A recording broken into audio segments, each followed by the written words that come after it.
Hello, ladies. Good morning. How is everybody? Dorothy, I hope you got the message that I was streaming at noon today. I got your email and answered. Hello, Luscious. Hey, Rain. It's raining here, Rain. Get my windows lined up. Hey, Ange.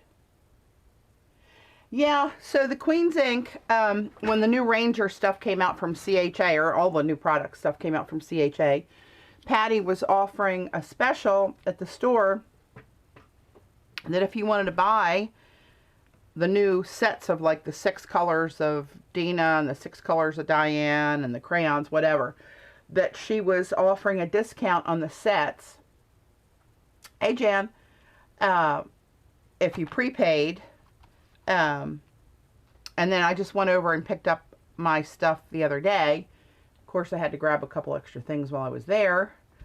So anyway, I was just going to show you guys what I got and play with them a little bit. I'll show you this in a bit. Get that out of harm's way. I want to get that all boogered up. Hey, Denise. So, I don't even know where to start. I got a couple of things from Dick Blick, actually. These came in from Dick Blick. And I had a reason to buy this, and I have no idea what that reason is anymore. I forget what it does. It's a PBO Miction Relief. Whatever the hell that means. It looks like water-based preparation for applying metal leaf and flake. Oh, okay. But it goes on a real skinny bead once you cut this open, right? And then you can, I guess, apply leaf to that and it sticks and gives you a little 3D effect. I don't know. Somewhere I saw this used and I thought, ooh, let me put that in my Dick Blick cart so I'll remember it next time I check out. Of course, I'll remember to get it. I don't know what the hell it's for. I'll figure that out later. But I did get 2 new colors of PBO. And this is Extra Fine Artist series of the PBO. And it's real heavy. But this one is called Gold Green Dinah. Right? So I had to try that. So let's see what this looks like. I played with it over here, but I want to be able to lift it up to the camera a little bit. It's very heavy body. You can kind of see. Where's my camera? Kind of holds its shape coming out of there even, right? So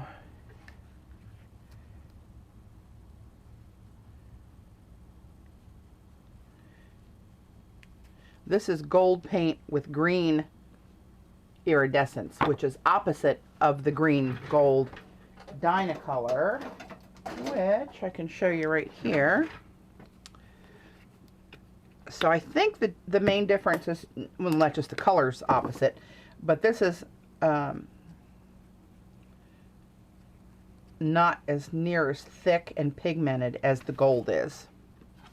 And you can kind of see them both flashing differently there, right? This is the new one, the gold green, and this is the old faithful green gold. So I thought I had to have that. And there was another one that was, I think it was called Blue Violet, but it was on back order.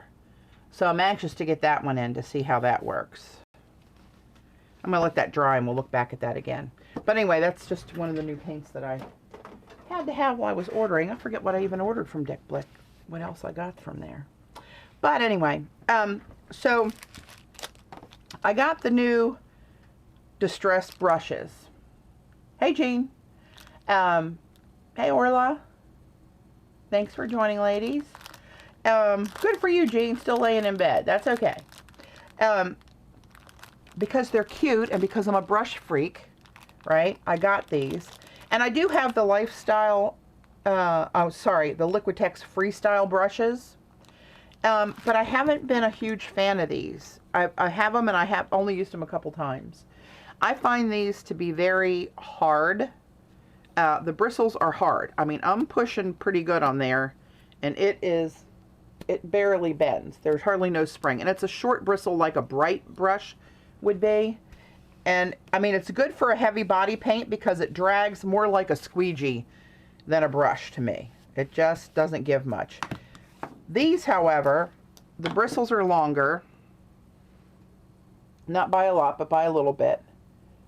But it also has, it has a lot more spring to it. You can see, you know, the bend that you get and it springs back.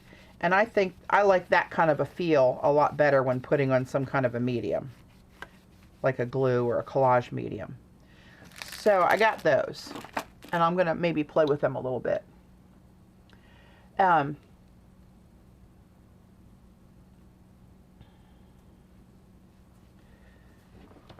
let me move my window here to see what the heck I'm doing better. There we go. Hey, Trina. So, I also got Dina's new paints. So here's her 6 new colors. And I probably should have put some gesso on there because I don't have any white tags. Let me just use a piece of cardstock. Hello. Let's not be too lame-headed this morning. I'm congested, but maybe I've got a little brain fog going on too. I forget if these are sealed. No. Okay, so this is Dina Wakley's new colors. Evergreen.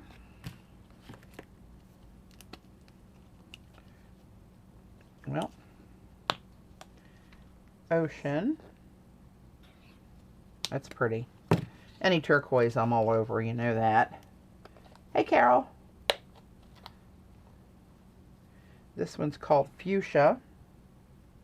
Ooh, that's dark for fuchsia, unless maybe it brushes out later. This one's called Blushing. Kind of like a salmon color to me. Oh no, that's prettier in person.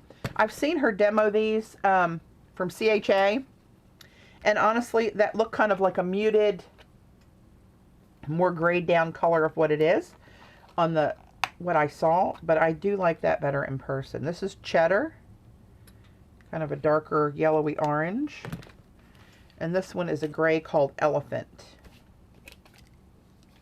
I don't know why I'm having trouble with these lids. Whoops. All right, so I'm just going to do this with my finger so I don't dirty up 5 different brushes. Hey, Dorothy. Glad to see you made it. Hey, Joan. So this is the Evergreen. Jean, you'll love that color. These are very buttery, creamy, smooth, heavily pigmented paints. I do really like these. I must say, this is the Ocean. Ooh. Oh, wow, that's pretty. Wonder how they mix.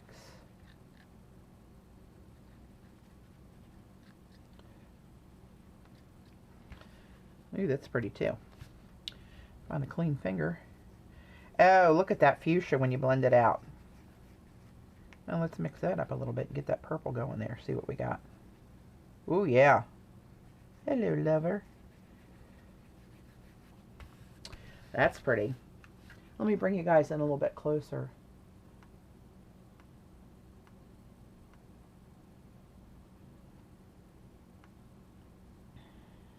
Hang on now, I gotta readjust and move back this way a little bit. You can see what's happening. Now they're looking a little bit darker on my camera, on my live camera, than they look in person. So here's the blush. That's a real pretty coral. Hey, is Eileen on? It kind of looks like a flamingo color in person. Let's bring some of that over and see what we get there. Ooh, that's pretty too. Look at that. And then Cheddar. Kind of a, what would I call that? Well, an orange yellow for sure. Kind of a pumpkin-y color maybe. Let's see what those do. That's pretty. And then the gray. Just a nice, I would say that's a warm gray more than a cool gray. It kind of goes a little taupey, which I'm a fan of. So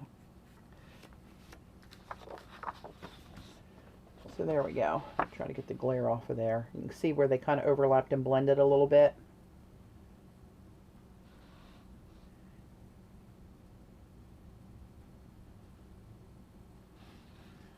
All right, that's Dina's. Yum. CB, hello dear. So now let's do some Diane's. Of course, this is going to take me a little minute because they are all sealed. Let's see, will they break off of here without too much problem?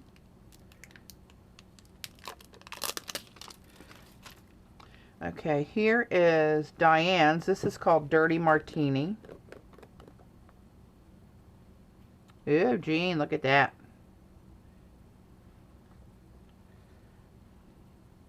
I'm going to leave these in a blob and come back and blend them when I get two down there, like I did before. These are a little trickier to do because they are more time consuming to get them open the first time. This is Calypso Teal. You know I gotta love that one. Eileen! Find a clean finger. There's some Calypso Teal.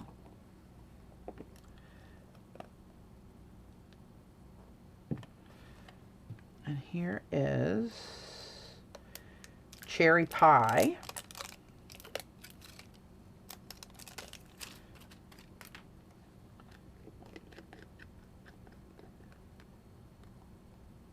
Oh, look at that. Oh, hello, lover.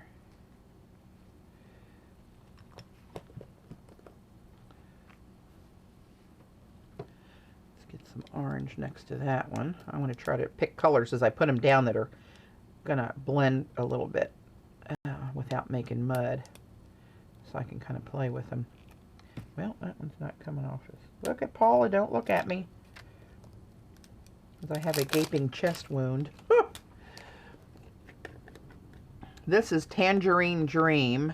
Oh, wow. Look at that. And this is different from her other orange, which I can show you.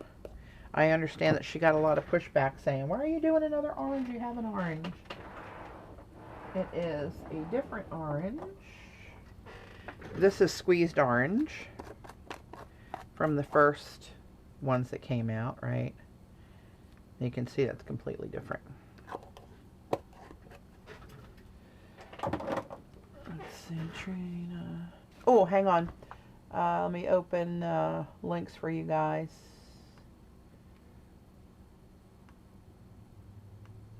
Okay, links are open now, Trina. Sorry. Who has new metallics, Trina? Dina? I mean, Diane?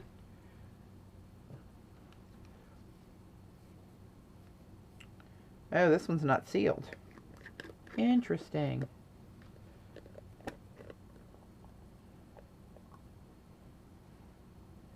Look at that.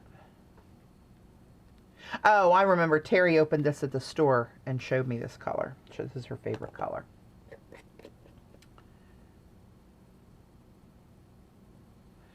All right, and then this one is After Midnight. This one's open too. Huh. Interesting.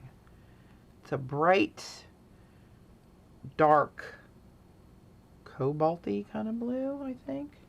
Cobalty. That's a new name, new word. No, I didn't show anything metallic except for that first tube of the green gold that I got from Dick Black. So, okay, let's see.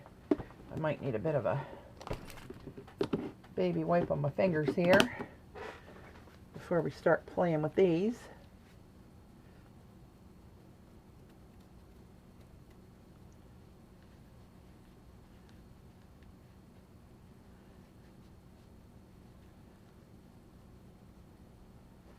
All right, there we go. All right, let's have a little bit of play here. So am I on screen? Yeah. So here is the Dirty Martini. Pretty a little to the olive side, more of a little bit of a green, green with a little yellowy tint to it. This is Calypso Teal. Let's blend some of those, see what we get there. That's pretty. That comes out more like a grass green to me. This is the Cherry Pie. That's pretty. Let's get some down here, see what kind of purple we get out of that. Not too much of that teal was in there. Comes out of darker purple than I would have thought. Patty, compare the two tealish curl. New and old. Okay, CB, I'll get that out. This is the new Tangerine Dream. Ooh, look at that. That's pretty. I bet that's going to be pretty too. Oh yeah, look at that. This is the old orange. This is the, I'll put it away, squeezed orange, I think it's called. Right? And see how much different that is. But if you blend them, you get a really cool third color. That's pretty too. So this is the pomegranate. This is the one I'm hearing so much about it. Pomegranate seed. It's really dark burgundy color, which I'm more into the brights. I can't say this is my favorite. I can't say I don't dislike, that I dislike it.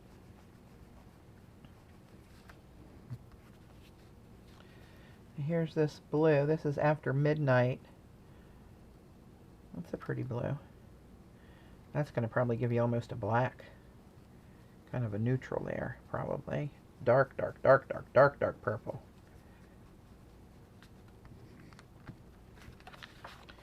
Alright, so there's those. So these are the Dilutions, the Diane Reevely colors, the new 6. So now, hey Gail.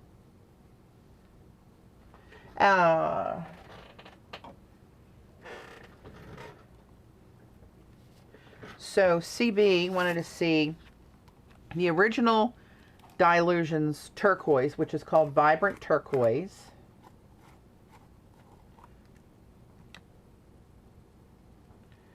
All right, there's that. And this is the new Calypso Teal. This is more blue. That's got more green in it. I can tell you that right off the bat.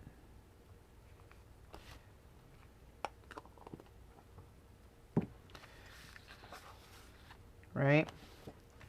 Can you see the difference on camera? My light's not great down here. I don't know what to do about that.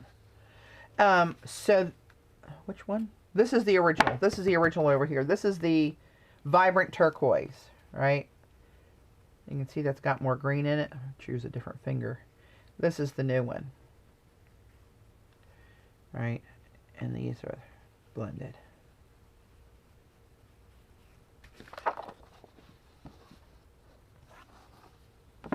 Oh, look, a rabbit for Easter.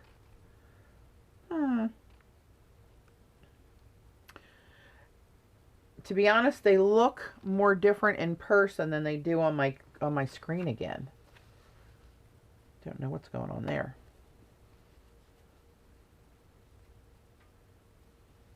Yeah, enough to get both. Hey, it's some shade of turquoise, you know? What are you going to do with that? Got to try that. So, here's the, oops, let me pull back.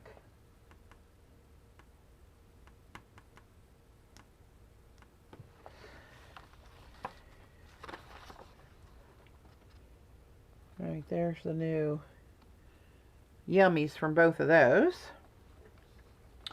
All right, let's put these off to the side.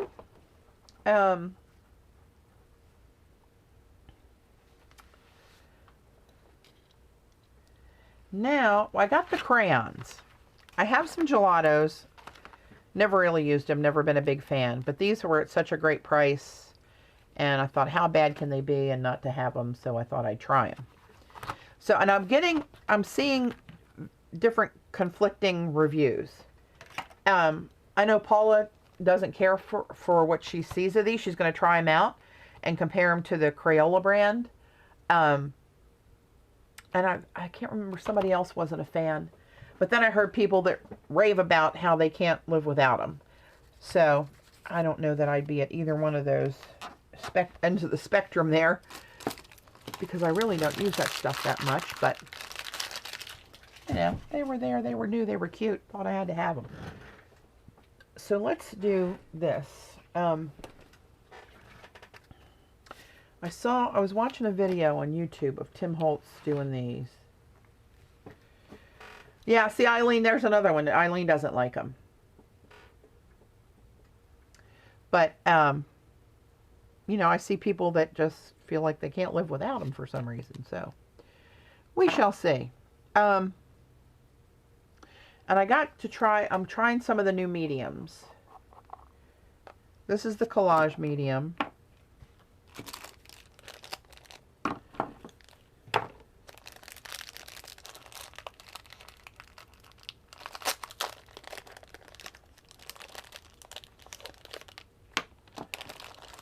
What don't you like about them, Eileen?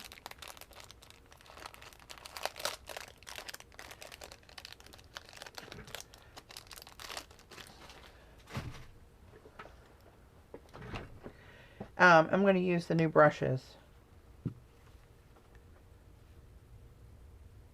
And I saw where he put a layer of this. That's nice and thick. Down. Oh yeah, now see, I do like these brushes better than the Lifestyle ones. I mean, they're the same shape, but that's all I'd say about them is similar, in my opinion. I'm going to let this dry.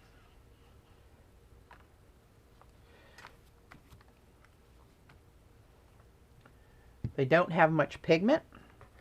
And see, the other people I'm looking at are talking about how strongly they're pigmented. That's crazy. Who's crazy? One of you guys are crazy. You're making me crazy. Oh, crap. I laid that right in my pomegranate seed paint. Drats.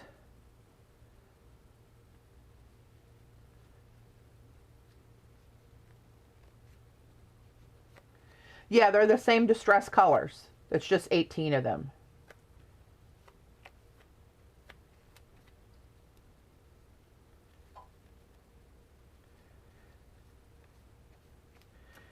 This is the new vintage collage medium. So you can use this as a glue and to seal over your collage pieces. You know what? Let me put something down there so you can see the color of it a little bit better. Hang on.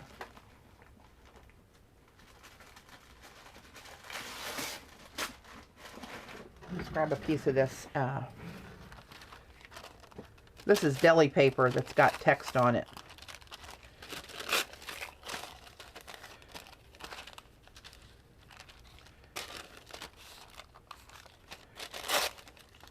All right. Let's put a little bit of this down. You can see the color on it on here already. For those of you who like that vintagey kind of a look.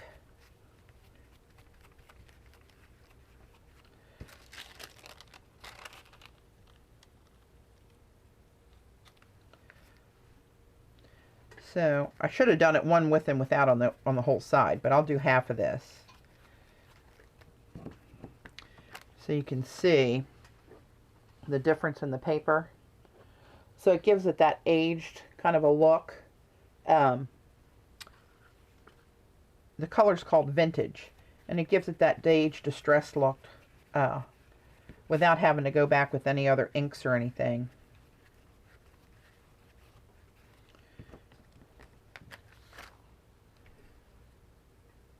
Right? So there's the regular tag color, and there's what it did. You dig? And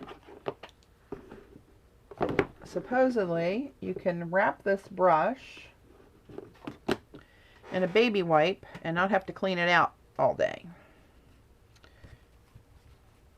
So I'll set that over there.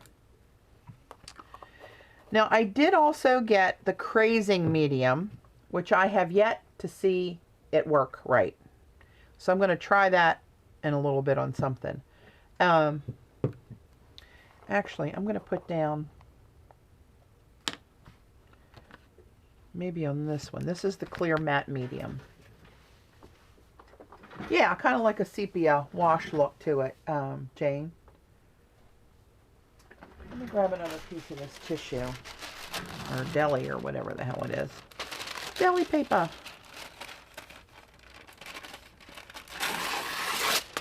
Just a little hunkaroo. I don't want to cover the whole page. All right. So this is already dry.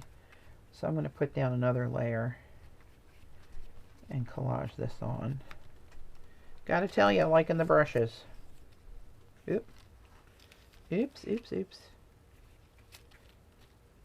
Well, that's been folded for too long. Keeps springing out on me. Let's just put this down somewhere.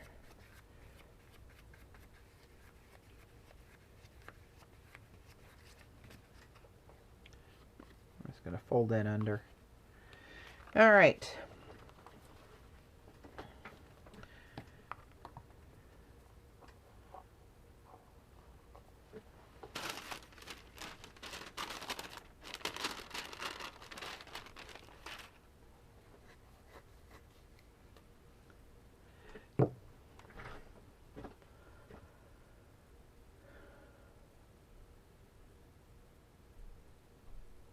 Hey, Judy.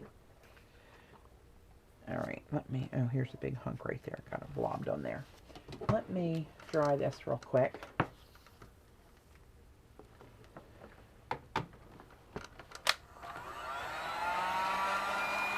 Oh, I know what I was going to do, the crazing. Oh, crap, and I put the other one over top of it already. Ugh. I'm telling you, I got the attention span of a gnat.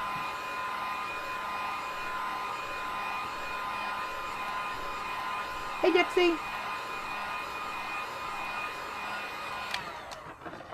So let's play with all three of them here. How about that? 3 tags, 3, so I think the crazy medium just goes on top. So let's put,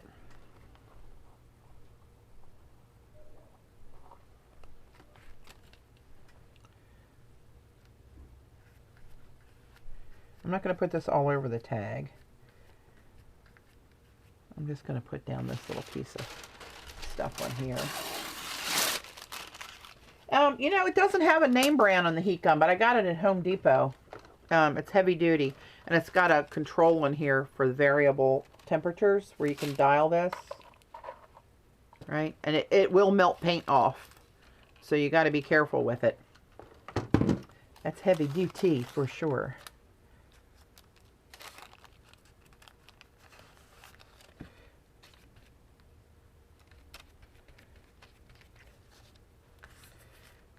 All right, I keep wanting to go back over the top of this because that's what I do.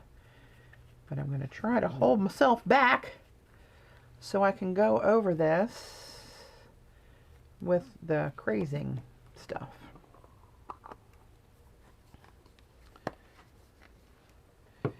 And I don't know if it's because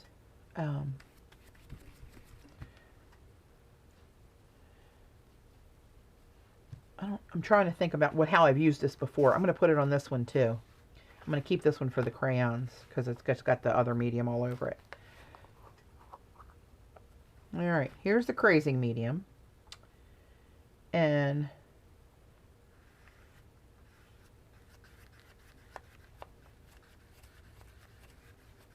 I don't know if it's going to show up on there, to be honest. Let's just do it on half.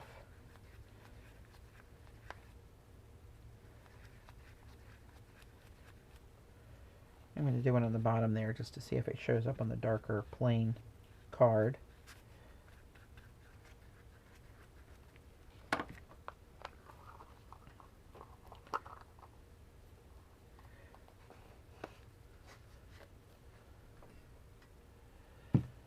All right, and it's they're all heat stable, So I'm going to dry them with the heat gun and try to speed it up.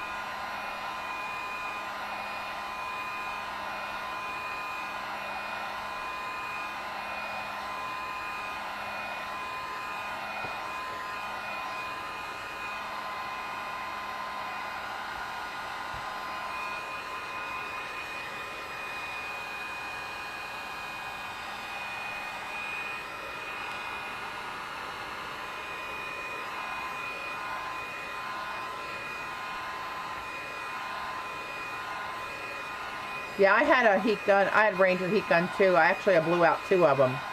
Well, Dave blew out the second one trying to defrost his window when he had an urgent need to get out of here quick. But they do replace them.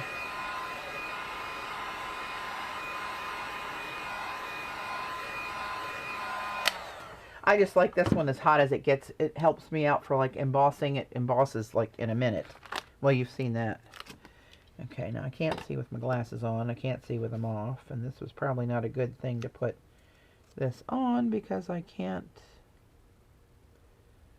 don't see any crazing in there.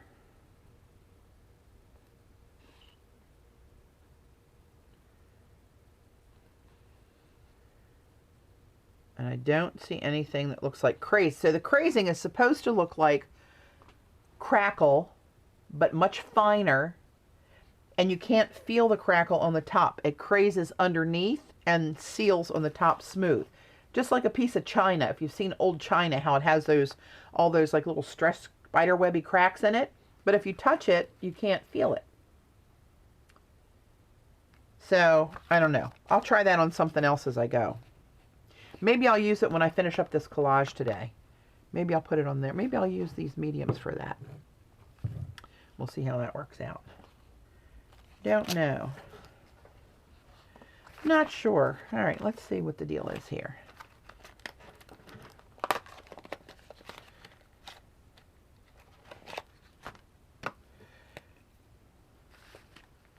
So this has, this is a tag that has the collage medium all over it and dried. And I'm going to do the same thing against a plain tag that hasn't been treated with anything.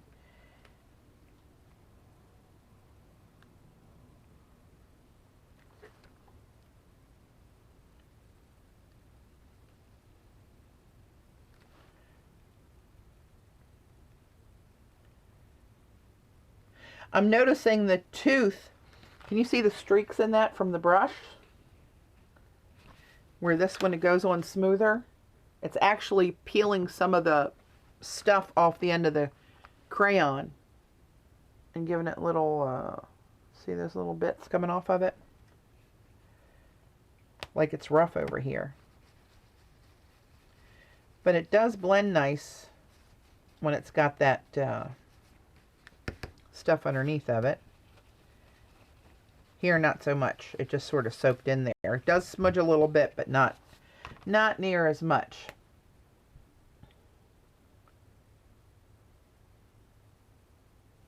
I'll try it, CB. I don't know. I can't see it at all. So I want to try to blend this out and see what these two do together.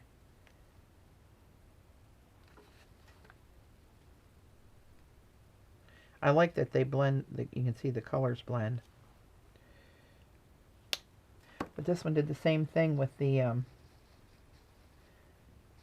that's one thing I really like about distress stuff, about how it blends like that so easily. And again, not much smudging goes. It kind of sinks into the paper. Let me spritz it with a little bit of water.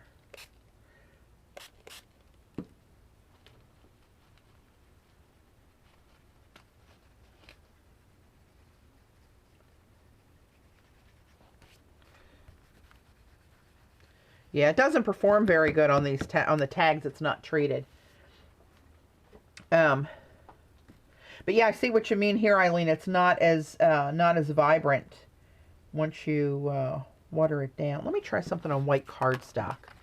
I don't like either one of those card tags. Oops, almost had a craft-a-lanch.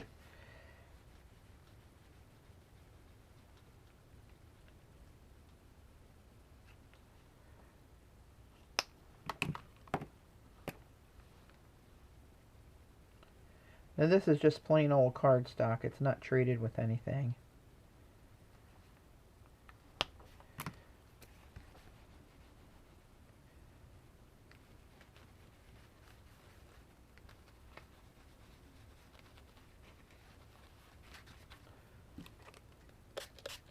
That's going to do the same as the tag, which is next to nothing.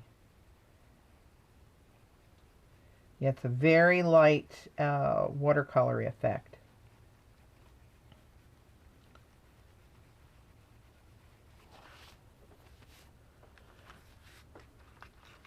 Well, I guess it's how you want to use them. I mean, if you want a real pale watercolor effect, I don't know. Or if you don't, I don't know. Of course, I'm not using watercolor paper, so that might not be the time to talk about watercolors. When I'm not using water. Let me just wet this brush a little bit. I don't have any water out here with me.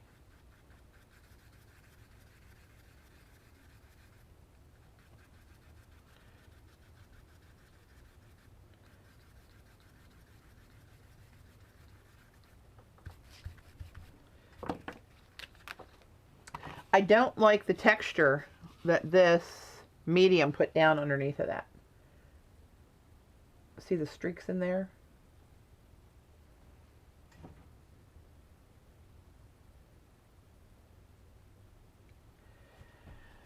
Yeah, so not a fan of that. Not a fan of how that looks on there. What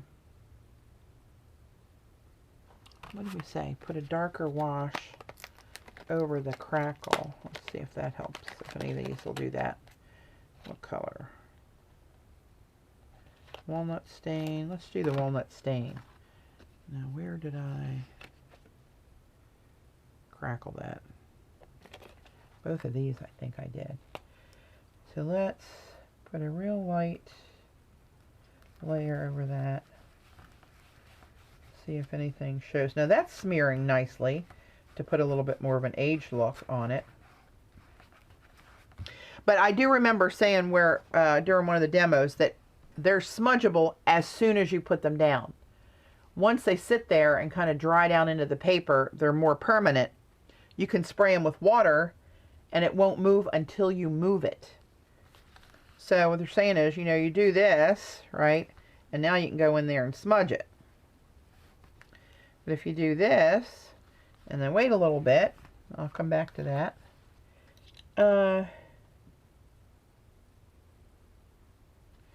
Not seeing any crackle in there, CB. Does smear a lot nicer with the medium on it, for sure. Any of the mediums so far. Which, if you like the distress look and want to give it a little bit of that kind of thing, I'm not overly into distressing everything. I got no crazing. I'm not seeing the crazing. Let's put another, where the hell is it? Let's put another little coat over that.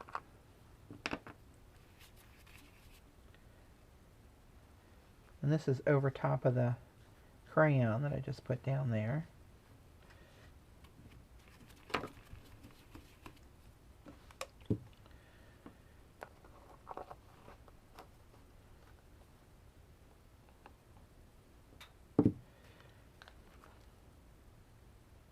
Let that dry down a minute. So now this doesn't do the smudging like it did there. But what they're saying is you can put water on it and it doesn't move. Like if you put a distress ink pad down here and put any water on it, you'd see it start to move. This doesn't move until you want it to move around. Now this is bad. This is cardstock. This is probably not a good way to show this. But it doesn't move unless you move it. Which, you know, it's different properties from the other stuff, I guess. I don't know. But I'm not seeing any crazing anywhere. Let me hit this with a heat gun.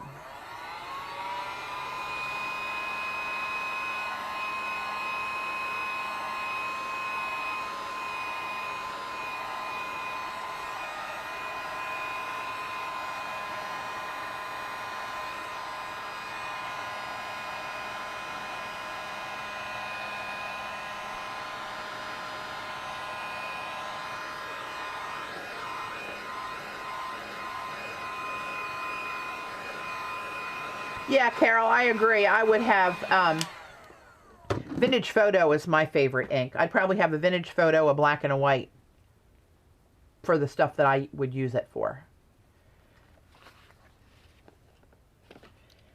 And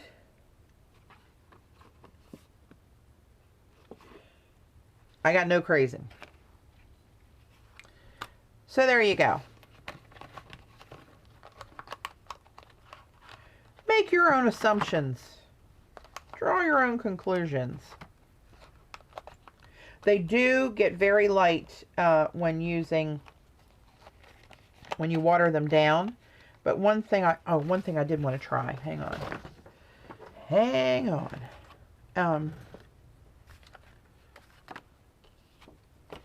Well, maybe I can just use this. Let me put some more down on here.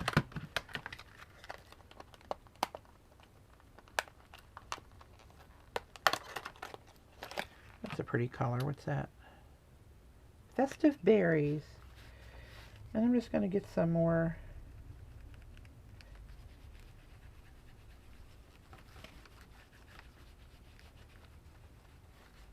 I do like using them this way. I gotta tell you that for sure. Oops. Well, I got this open. Let me throw another one down here. Let's keep it bright. I like bright colors.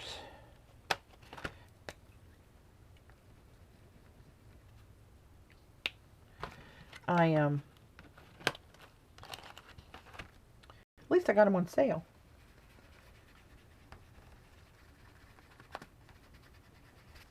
All right, I just want to do that.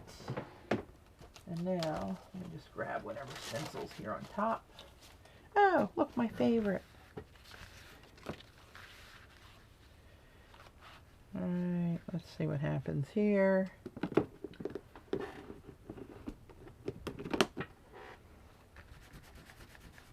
That's been dry for a while. All right, and that's coming off. This works pretty nice. This actually... Again, this is on a tag that's had the collage medium on it. Right, so that's pretty nice. Hey, Zandra.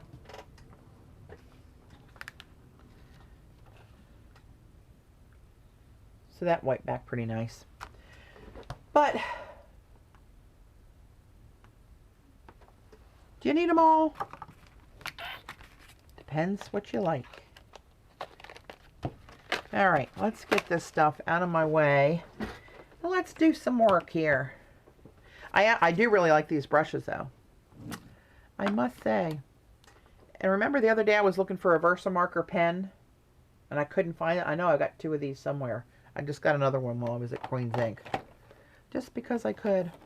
And I got this fountain pen when I was there. They were talking about these and how cool they were. This is a little, it's called Preppy. It's made in Japan. They had all different colors. It was $4.25. There we go. Took a while for the ink to get down there. This one's got a hot pink ink and a very fine, fine tip. That's a cute little pen. They didn't have a turquoise one, or I'd have had one of those, as we all know. So here's the first paint that I showed you that I got from Dick Blick. I think it's hung up here. Oh, there we go. You know, these are the regular studio, PBO Studio acrylic Dynacolors. They come in this tube. This one is in this tube, and it's an artist grade, extra fine. But this is a Dynacolor, and this is called Gold Green. This is the original green gold that you see us using all the time. So here they are. You can see the one is gold paint with the green in it. This is the new one. And this is the other one that we use all the time, which is green paint with gold iridescence. And you can see that they are different. So next time I play on the jelly plate. Oh, Sarah, I'm so glad they came through. I knew she would take care of it for you. I'm sorry you had that problem at first, but Sherry will take care of it for sure. You will always get what you ordered. One way or the other. Okay, I'm going to get rid of this stuff. Out of my way. Out of my way. Oh, here's one other thing I wanted to show you guys. You know, Paula's on her Midori, Fodori, all that kind of kick going on there. And, you know, I painted my Midori. And then I saw this online and I thought, that is so cool. I think I must have one. But let me, before I hose it up, let me get rid of this. Almost did a magic trick there.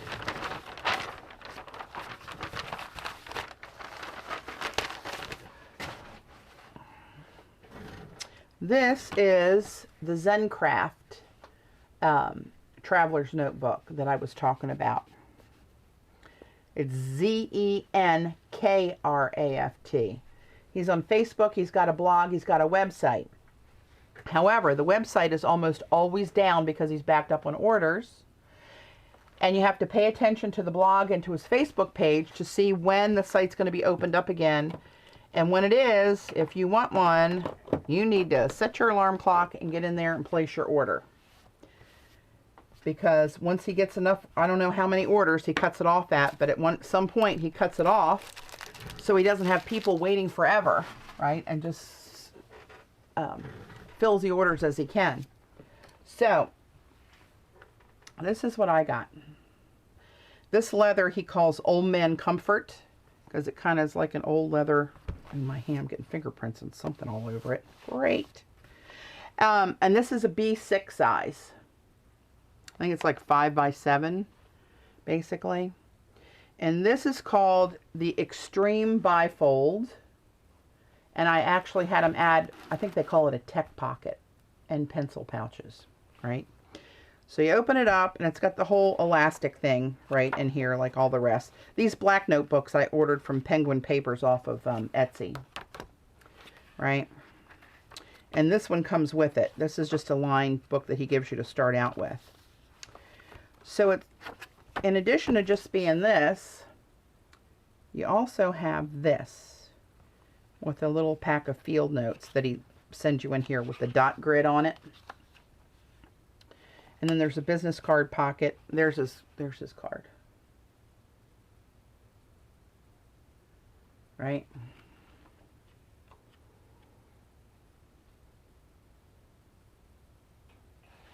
So you got a little business card pocket. You got this whole pocket here. There's also a pocket, a smaller pocket here. The field note size. Then in the back, this folds out. There's pen loop holders in here, or here, or, you know, credit cards, whatever you want to put in there, you know. But anyway, I felt like I needed one, and now I'm wondering what the hell I'm going to do with it. It's so cute and so yummy. But what do I really need to record that warranted me having this? And he puts little bookmarks in there. This one's got a little hand on it. Little bronze hand that says, little charm that says handmade on it. But anywho, that's my Zencraft notebook I was talking about the other day. So there's that. Put that out of harm's way. Comes in a nice little canvas bag. I'll jelly print on that at some point.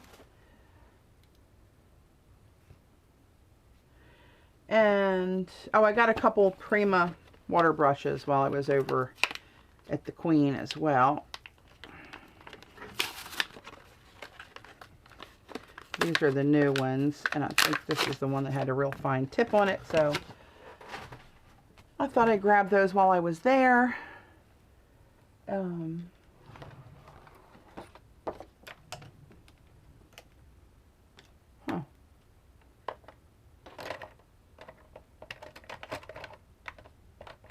Figuring out where I'm going to stick them. Okay, so here's, again, before I trash these are the new Dilutions paints.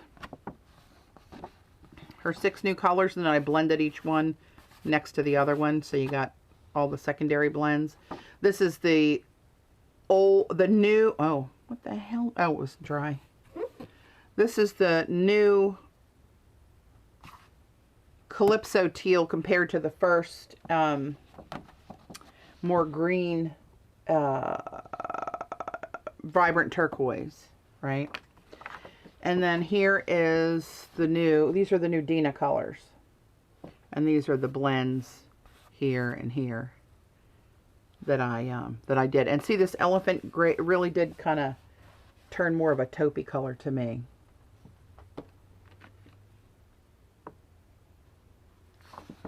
Groovy. Groovy. All right, let's get this stuff out of my way. And I'm going to go back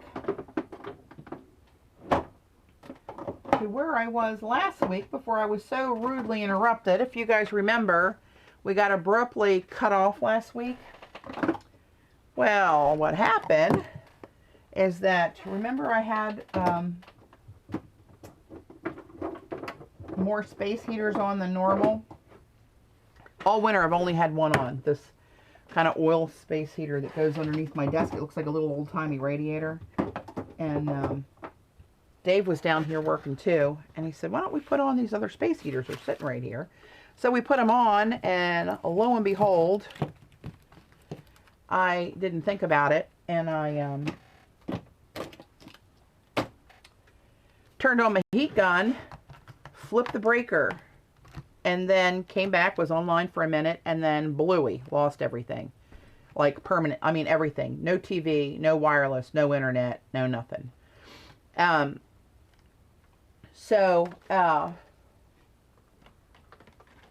Anyway, the flipping that breaker fried the Verizon Fios battery backup box, where Verizon comes into our house and has the battery backup system.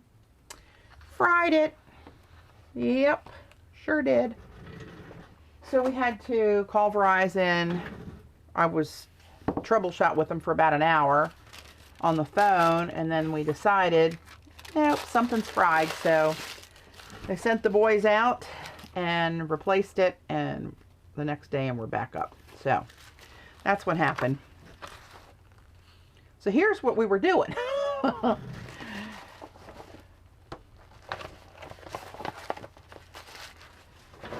some elbow room here.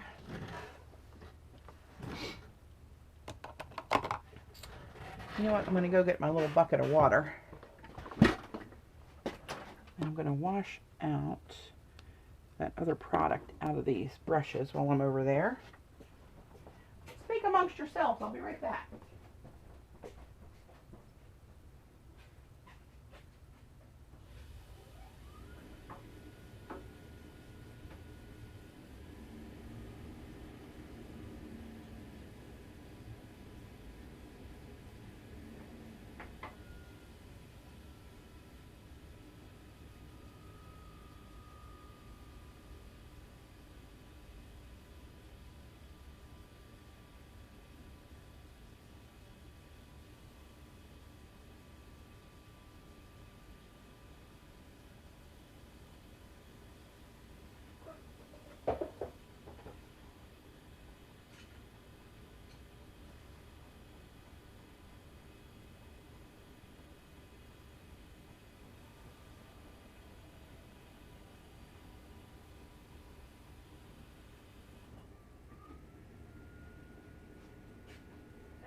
Almost there. Gotta grab a protein shake. I feel a little like I need something in me here.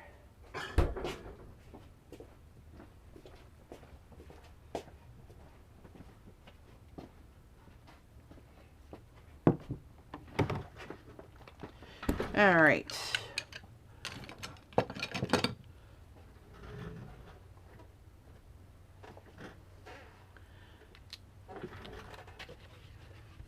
Scrubby Sue and Rihanna. Hi, Rihanna. Are you Rihanna from South Africa?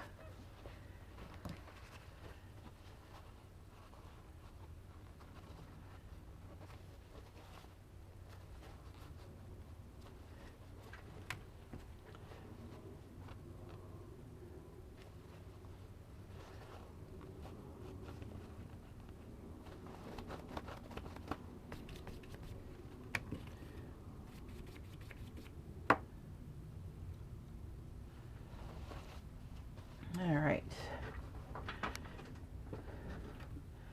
So here's where we left off. before I was so rudely interrupted.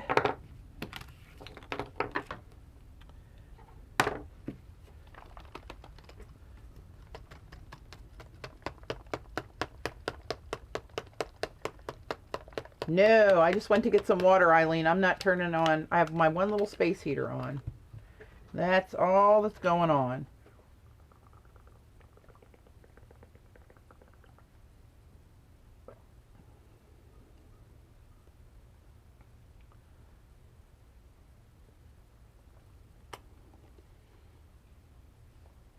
I know, isn't that awesome?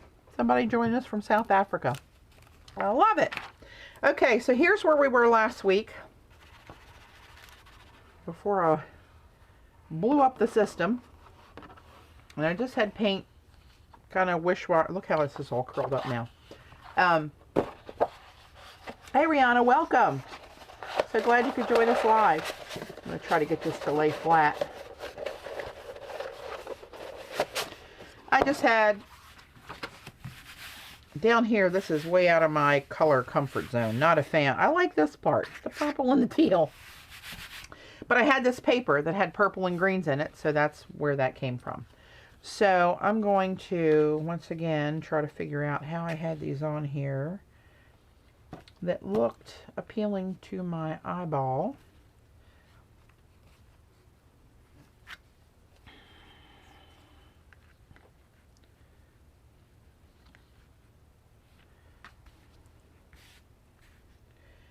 I don't like this brown baby poop colored bit over here.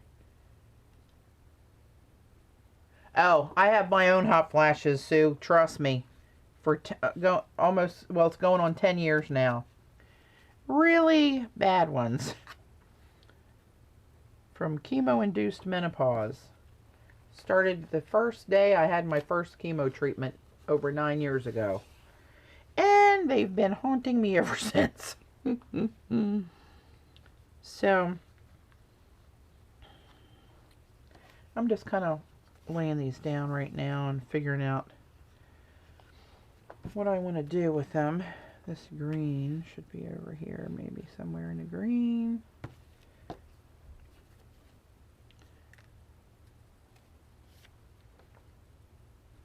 Maybe I want that more in the purple.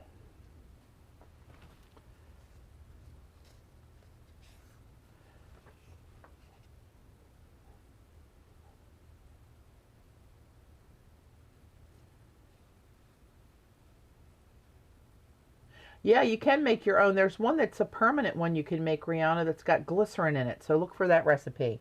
I think it's just Knox gelatin and glycerin, and I would imagine some water. I don't remember the recipe, but I know it's out there and easy to find.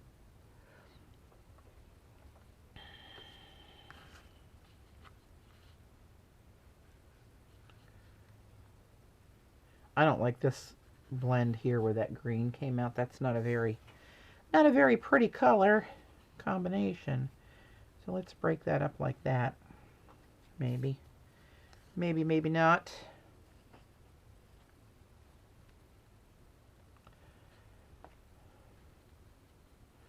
Maybe there.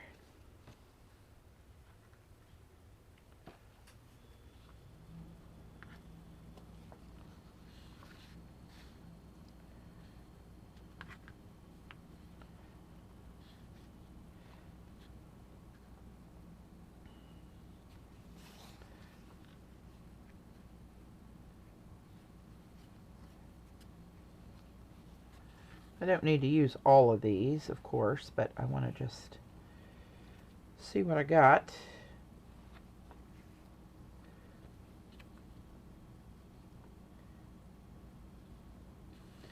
All right. I think I'm just going to go with my regular matte medium of choice here that I usually use, which is the Utrecht, which somebody said I was pronouncing wrong, and then don't you know, the next day I heard a video of somebody calling it Utrecht instead of Utrecht. So I don't know which way it is, but it's the one that Dick Blick bought. That's pretty cheap, and I really like it. I mean, it's a quart, and I think I got it for like $17.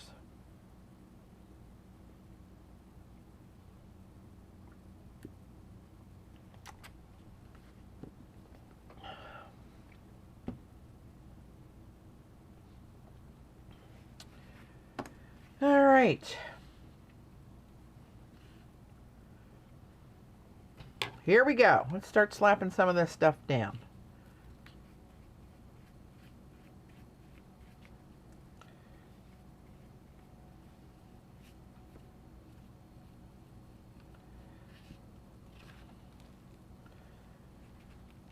Oops. Get down there. I like to use the straight edges of the paper just to go right up against the edge of this. Cut nice and straight for me. Alrighty.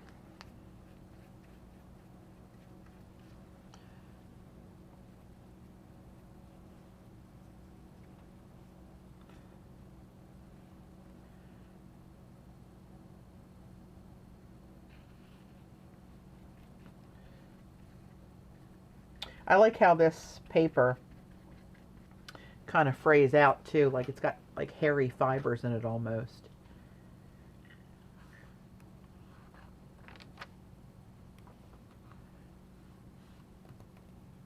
Didn't have a stroke, I'm just reading the chat.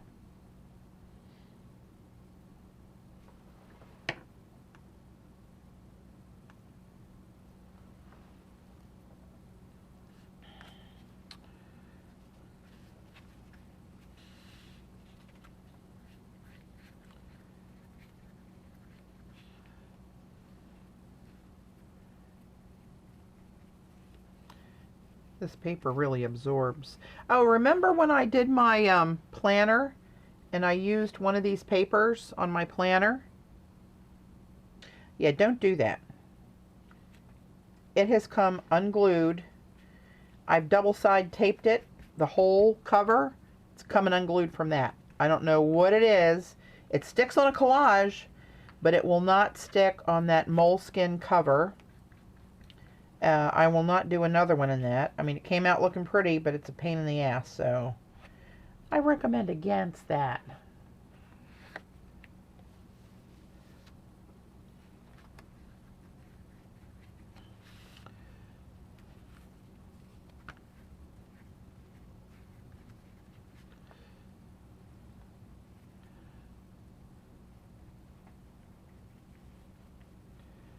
There we go.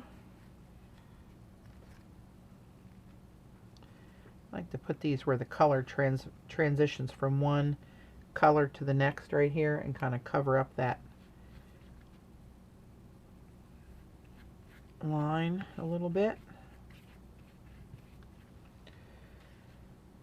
And here, yeah, I'm not a fan of that, how that came out. Not a fan.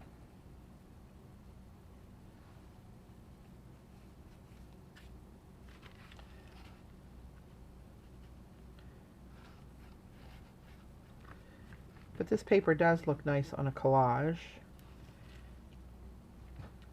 And for other papery things that it should be used for, but covering the book wasn't a good idea with it. Seemed like it, but not in practice. Found that out the hard way. So I'll struggle through this year. If it comes unglued one more time, I'm just going to peel it all the way off and maybe just paint the cover. I don't know.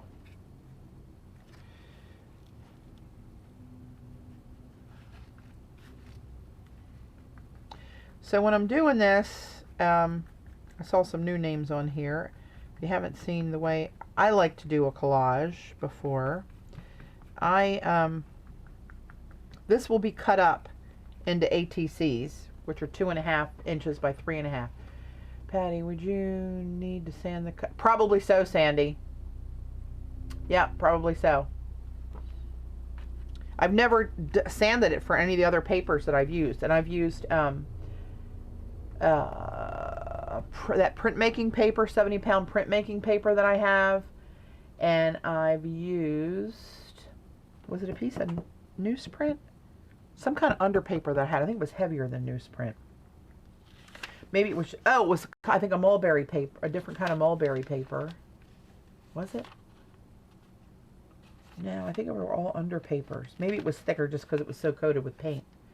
But, you know, what are you going to do?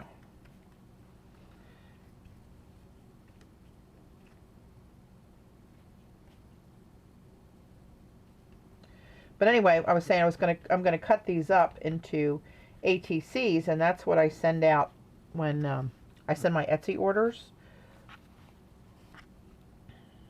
as a thank you. So I'm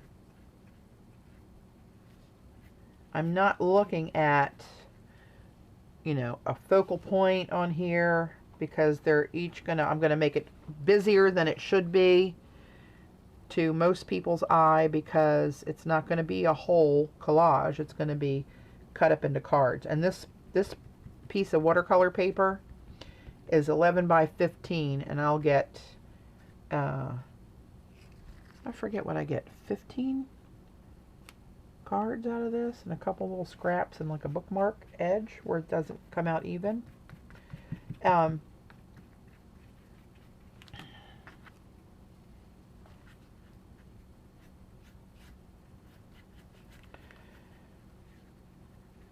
So one of these gives me quite a bit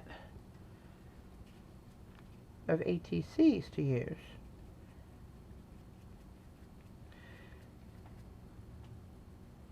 I had one of the ladies that ordered from me say she watched me make those gold and coppery and silver metallic collage that I did, and asked me if I could send her one of those ATCs, that she just started collecting them. So I had 2 left, and I sent them to her, and so that was good. She got what I had left, what she was asking for. All right.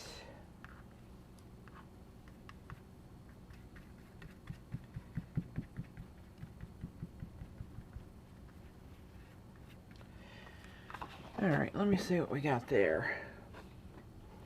Kind of dark, looking kind of dark. But I'm going to lighten it up a little bit. Somehow, some way. Yes. Yes. Yes. Oh, here they are.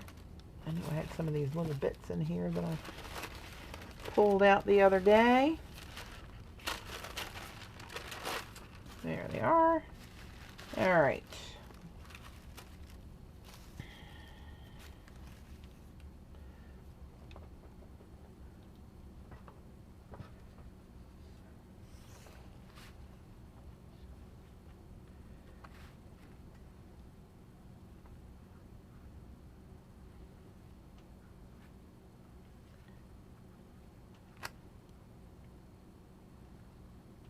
This is so thin, I'm not going to worry about painting the or gluing the underside of this. I think that'll stick just fine right there.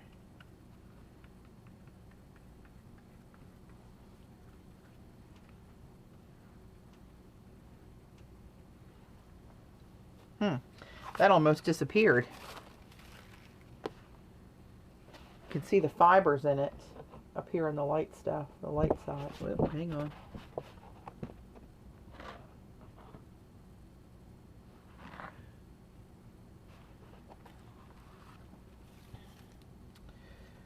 Let's see what else we got here.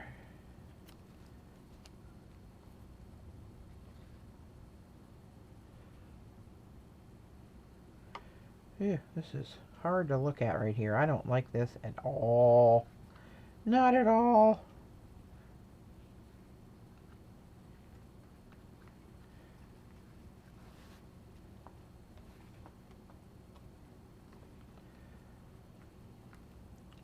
Maybe I'll put that up on the lighter side. See what that looks like on top of those there. You don't know till you try. You just slap it down. What's the worst that can happen? All right.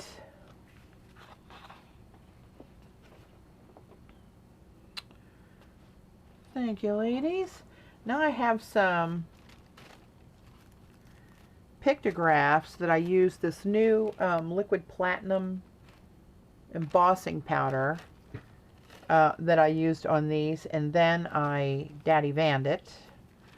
So,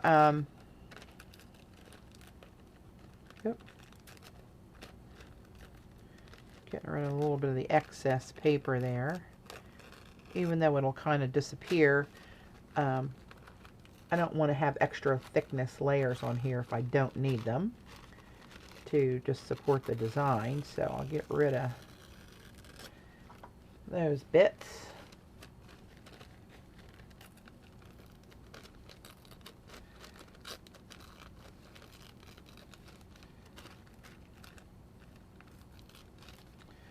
And let's spread some pictograph love around, shall we? I think I did. Yeah, that looks Daddy Van. All right, and I'm hoping that this is really going to show up on the dark bits here and lighten some of this area up.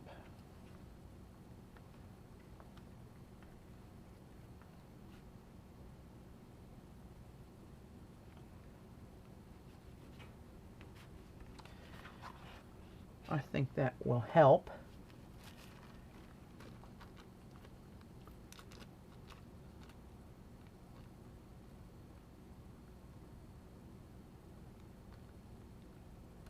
What colors are you jumping on there, Jane? Yep.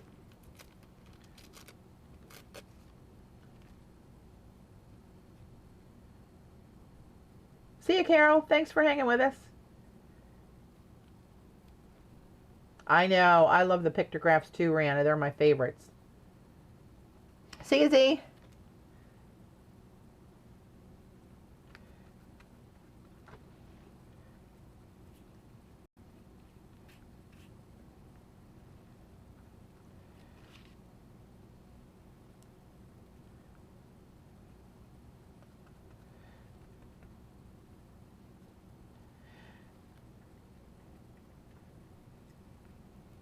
Yep. Get down there.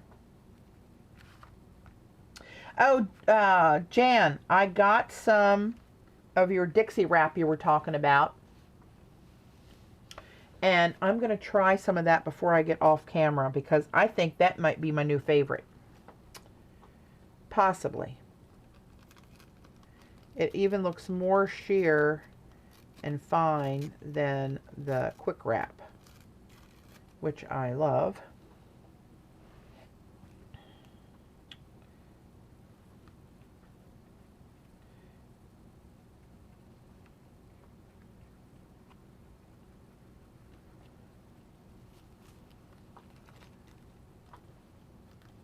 I know, Jane, I don't know what it is that's so appealing to my eye with these little rascals.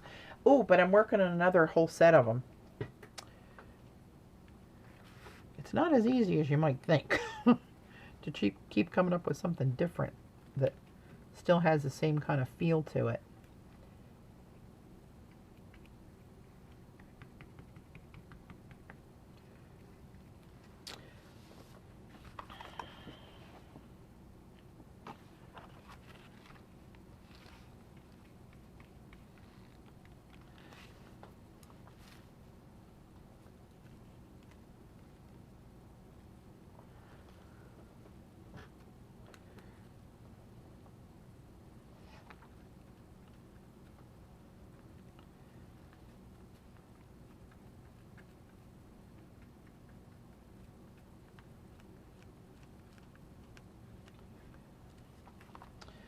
All right.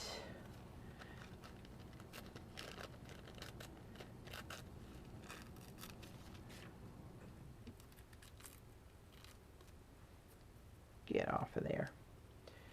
Let's see, where do I need to put some? So when I'm doing this, I'm just kind of eyeballing about where I know these cards are going to be cut because I've done so many of these. When I cut the paper, I cut it in my paper cutter. I come down to 3.5 inches here, right? So this will be one row, and then I cut that row up 2.5 inches, 2.5 inches, all the way across. Then I end up with a little extra piece down here. So when I get to one of the ends, instead of just cutting off whatever the end is, if I think this is going to look better from 2.5 inches from here in, rather than from here over, you know, I make that decision. So I use the best piece of that. That's probably confusing to say that and not demo it, but if I get this finished enough, I think what I'll do is try to get this to the point where I can cut it up while you guys are watching it and put on my black and white stripes after it's cut up.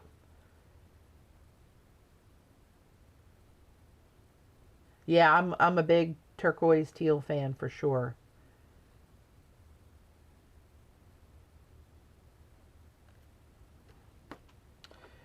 Let's see. Let's put something over here in this ugly, ugly, ugly bit over here. Ugh. Not a fan of you. Watch, it'll be my favorite ATC when it's done. Ugh.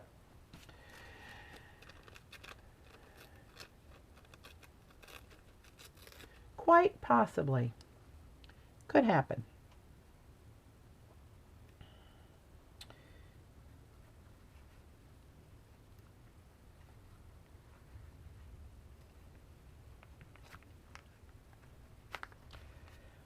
And again, not looking at really balance on the whole page or any kind of a focal point, just slapping it down. And that's one thing that's more, when you know you're going to cut it up like that, you don't have to be so hung up on exact designs of things because it will be what it will be. I don't like this color in here, so I'm going to cover that up with a little Pictograph Love in there. Even though that's translucent, that'll help obscure some of that color. I got one more of these platinum ones, so let's see where we're going to put that. Over in this area, I believe.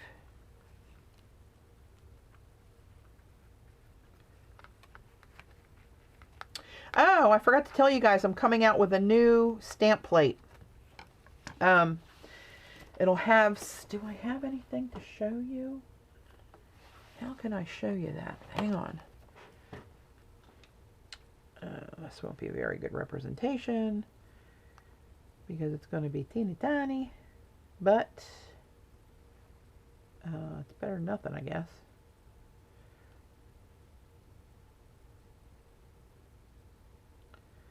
Hang on.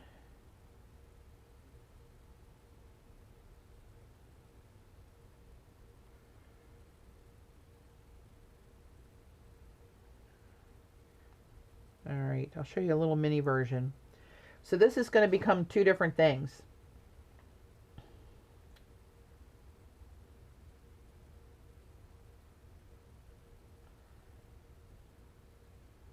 Come on.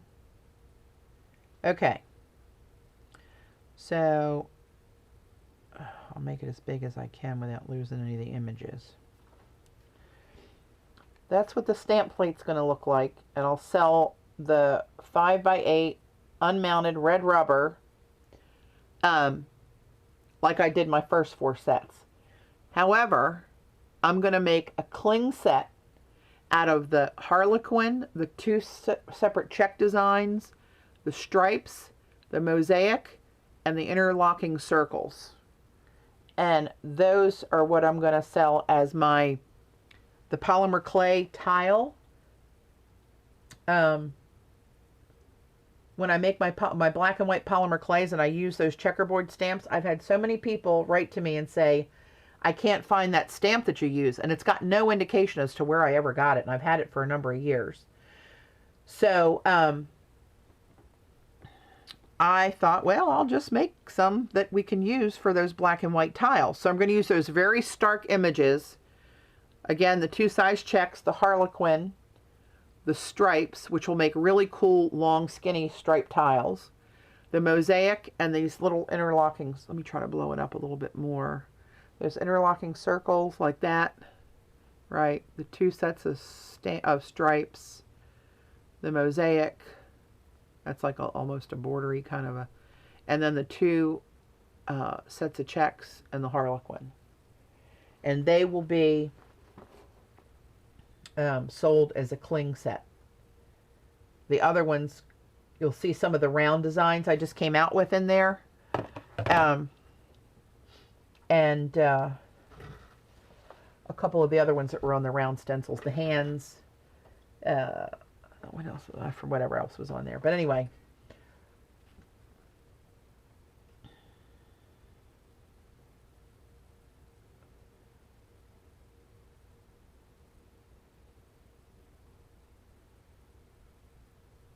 yeah, so what I'll do is when we get closer to the Maryland thing, since we're going to be doing tiles, if anybody wants to pre-order that, yep, that's what I was just going to say, Jane. You're get out of my head, girl.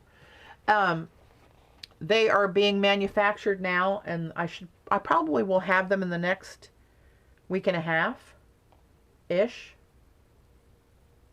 So for those of you who are coming to Maryland in July, and want to want to grab a set, we can I'll just have them made and you can pay me there to save on shipping, or we'll work something out. Oh yeah, they'll be ready in a couple weeks, Joan. So this was a jelly print I did that came out very patina-ish looking, copper, and it's got some of that teal in it. I really like the way this came out. So I was thinking, I don't know, I'm just going to maybe cut out a couple of these arrows.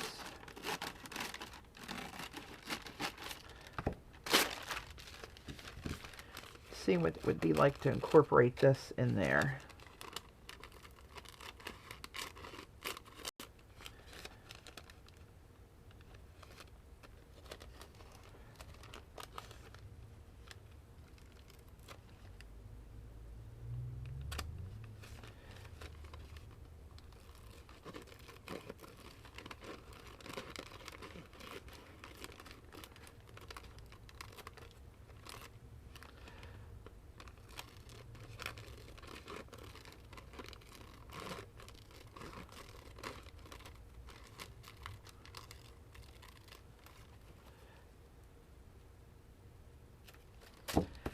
Alright, what will something like this look like in here? Pray tell.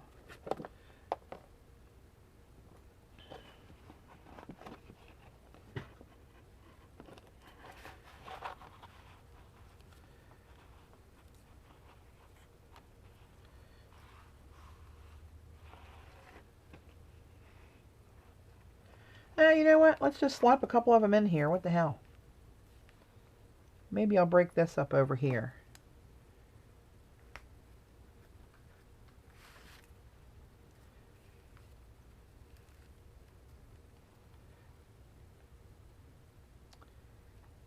Since I'm not a fan, I'll pull that down at the bottom if I can. Or not. That's alright.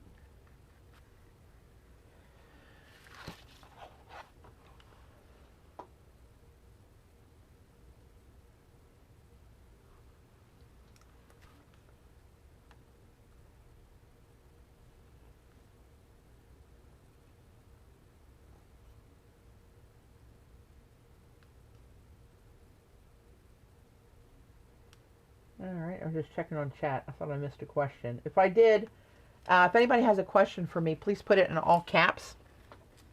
And I'll try to glance over there regularly. Check it out. So I think I'll just drop 3 of these in here.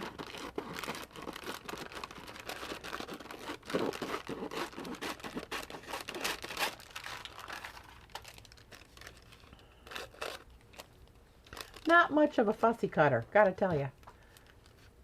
Yeah, this is one of my stencil designs, these arrows. I forget what I called them, long arrows maybe? That seems like something ingenious that I would come up with. Woohoo!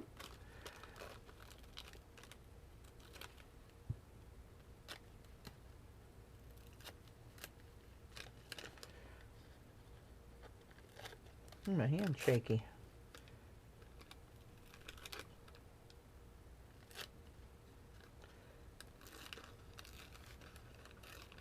I really like the way this paint picked up on this cleanup print I did with the metallics. It's got that, it really looks like copper, patinaed copper. You know how it gets that bluey kind of turquoisey texture to it? Me likey.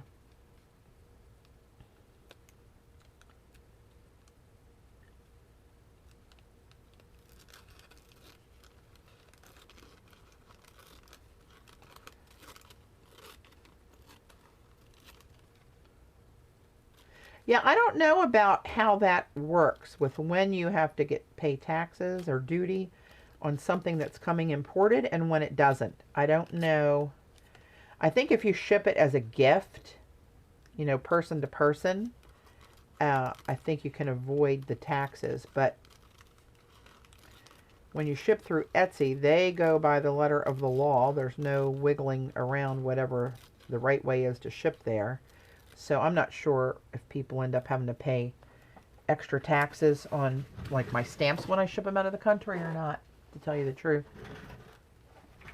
All right, let's get something over on the dark side here. So if I go up this way, it's only going to be on 2 different cards. But if I go this way, I can intersect several different cards. Let's try right about there.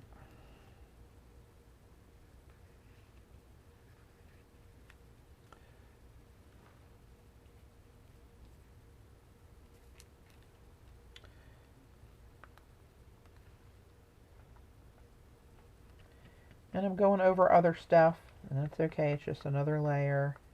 It'll give it more interest in the end, hopefully.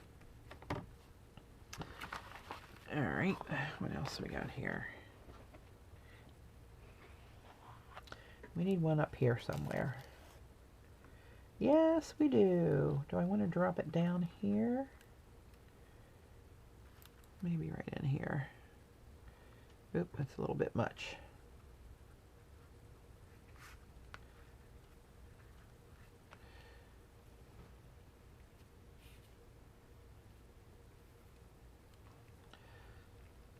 Let's drop that bad boy right about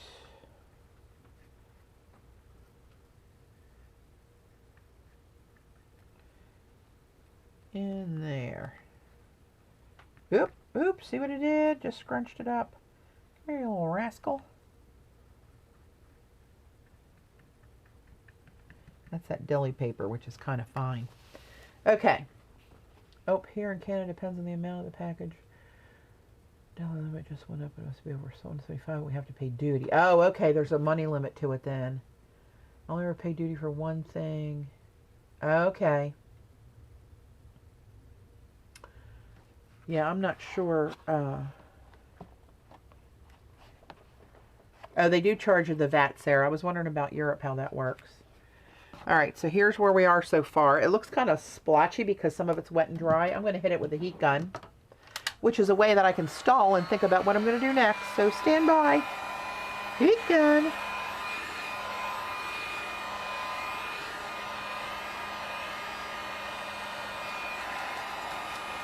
The last collage I did, after I was finished, I noticed that I forgot to put pictographs in it. Like, what is happening with the world? Get some of those in there. I like those. I'm going to have to get more polka dotted tissue.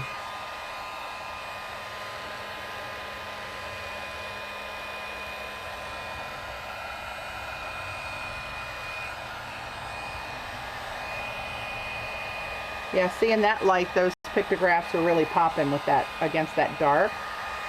So that's good. Even in the light, they show up nice.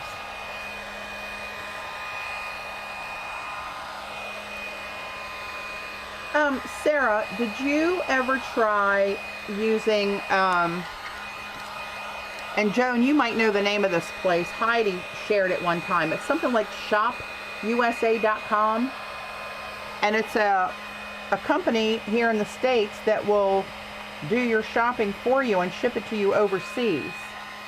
And Heidi from Denmark has used that service.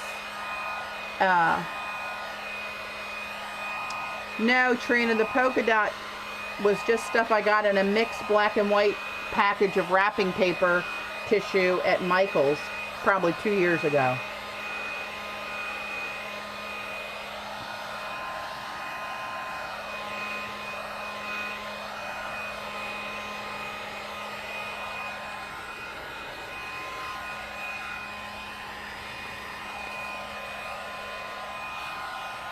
Now this mix that I didn't like right in here is becoming one of my favorite parts. It always happens. I like that element of surprise.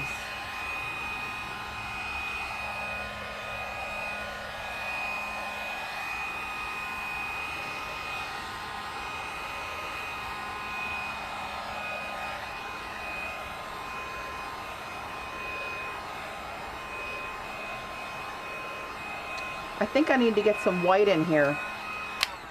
Patty, when I watch your videos, I talk and show you where to put. Thank you. I can use the help, Rihanna. That's funny. All right, now this, I love this, right? I did my stripes stencil with copper paint, and I pulled the print on black and white polka dotted tissue. And then I cut it up in these little strips to incorporate. The problem is, and it's a problem and not a problem, depending on how you want it to come out. Like, I want to put more white in here. And, you know, I could put this down in this dark spot, and that looks pretty cool right there. However, the matte medium makes the white go translucent, and all I see is black and copper. So I have to be mindful of where I put those strips, because, let me do one down here and show you what I mean. Show you what I mean, Vern. Let's just do a little something, something.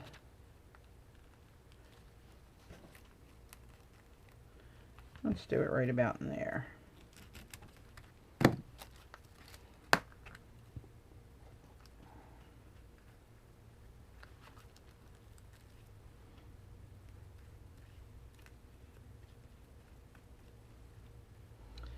All right.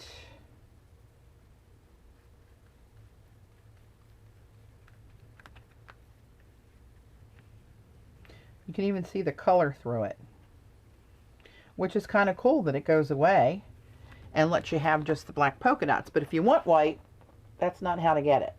But isn't that cool? That little bit that's in there. So that this right here, about here, will end up being 1 ATC. I think I'll put more of that in. I like that stuff.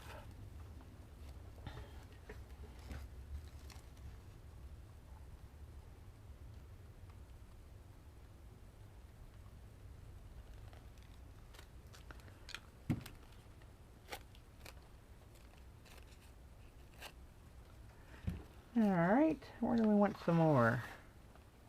I think it's got to go up here somewhere in the lighter areas. I think I'll put some right there in that corner. I've got a lot of stuff down here now, so I don't have, I'm going to be a lot of overlapping here, which is okay if you want to hide something you don't like, but I kind of like it, so.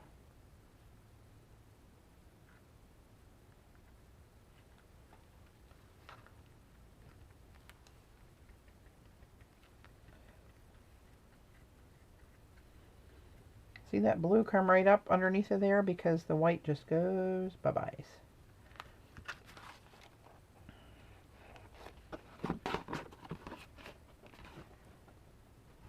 See what I mean, Vern? It goes away. Where else can I put a little strip? Oop.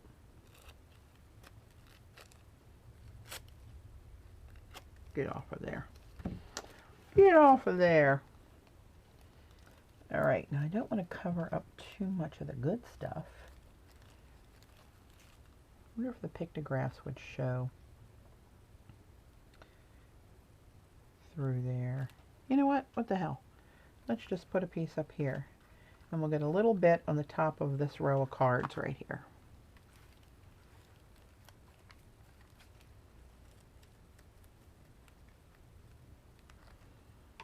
Got a straight edge, so I'm going to use that straight edge right about there. And that pictograph is showing through there where it's on the white, which I figured it would.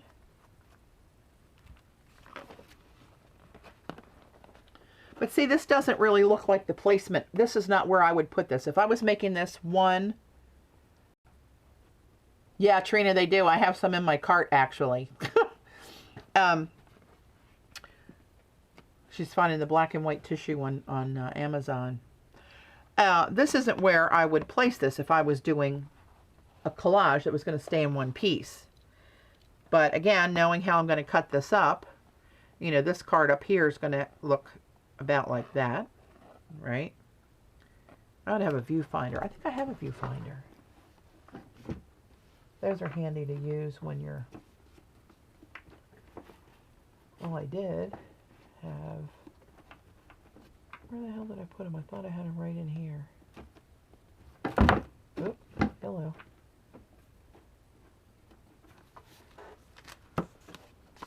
Huh.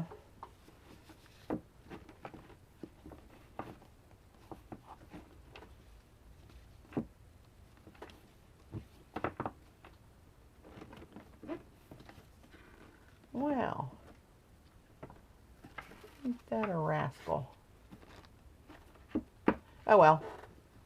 I can just do it showing you with a couple pieces of cardstock and make one, I guess. But what I'm trying to say in my not so great English today is that, you know, that's about that is going to be on one card, right? And then the next one's going to come over and be somewhere in that neighborhood is what's going to show on it, right? And then there. And then the end, I'll either cut off this bit and have it like this, or have it like this. Does that make sense? You dig? So, my point was that I would not, if this was going to be one collage that stayed one piece, I would not have chosen to put this there and this there. But, because I know what's going to happen with it, I did. I had pulled out this piece. This was a cleanup print I did, I don't know, 3 or 4 years ago when I first got my jelly plate. And I had an old totem pole stencil. You can still see it kind of ghosted in there. They're long vertical totem poles. And I thought that was really cool, but it doesn't quite go in here.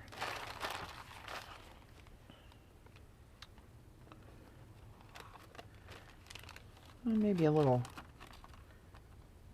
eensy beensy piece over here might.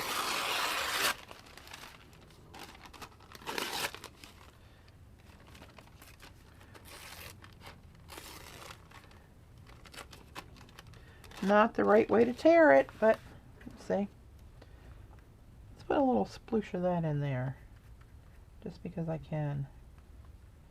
Because I'm the boss of my collage. Not boss of much, but of my collage, yes.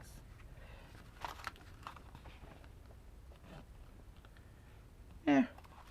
Let's put another little schmut. Oh, well, that's very little.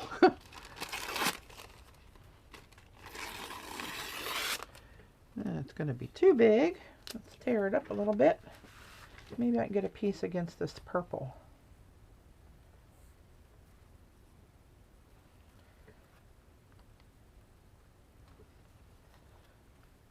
Let's just put it right there. See what happens when it gets cut up. You know, that's way too much glue. What the hell am I doing here? Going crazy with the matte medium.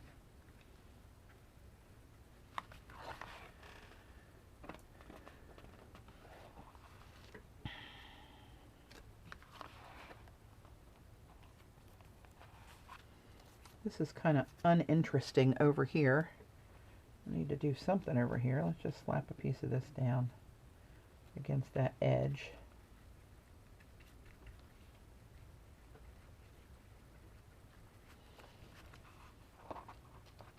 And I'm not done with layers yet, but let me, hey Sam!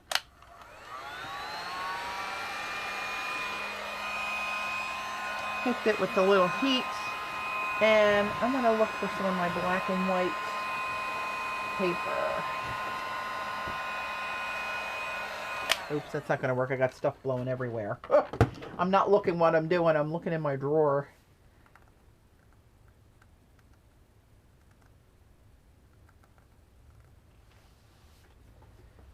Alright, I need to find some black and white.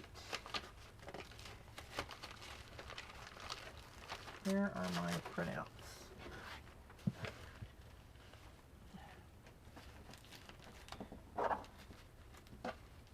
There we go. These are just pages I printed. I designed a striped page in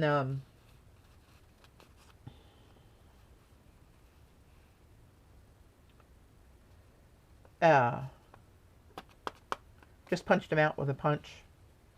Printed them on a laser jet printer. All right, so I got this different color, different size circles that are black and white that I'm going to incorporate in here. Trina, are those pieces on Deli or art tissue, and did you daddy van them? I'm assuming you meant the last piece I used. Hey, Ella. Did you mean this, Trina? This is on Deli, and it's that old kind of Deli that had the crease in it. So remember I said I made this one years ago? See, this was folded, and it's got those subtle stripes in it. All right, this is that old Deli. And this is not Daddy Van, and I wouldn't Daddy Van this because it's a solid opaque. There's nothing to make translucent, right? Hey, Leslie. I'm using the Utrecht matte medium, just plain old matte medium.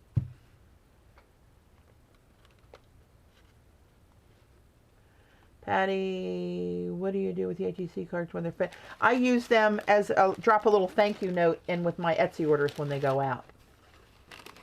And for the ladies going to Maryland, some of them like to trade ATCs, so I'll have some made for that. But if this was what you meant, Trina, no, I wouldn't. It wouldn't take the Daddy Van. I can feel it's waxy. It would just resist it. But on this particular one, there is nothing on there to make it translucent, so I wouldn't even use it. Does that make sense?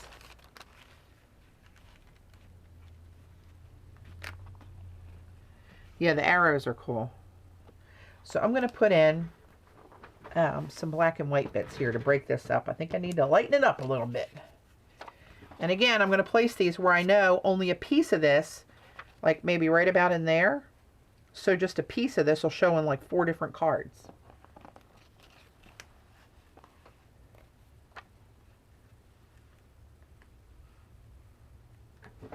So, who was that? Somebody asked. I have this little box where I cut them up, right? And then I just keep them in here and grab one. These are from all different collages that I've done. All right, here's some with that black and white polka dotted paper. And here's some that's got the black and white circles on them where I've only let, you know, that's only got a little edge of it in there. But it adds a little something to it. This one got a big chunk of a circle. You know, it's, and here's, you know, here's more you can see. Right? This had the black and white paper that was striped with copper stripes on it. So, you know, that's what they'll look like when I finish them.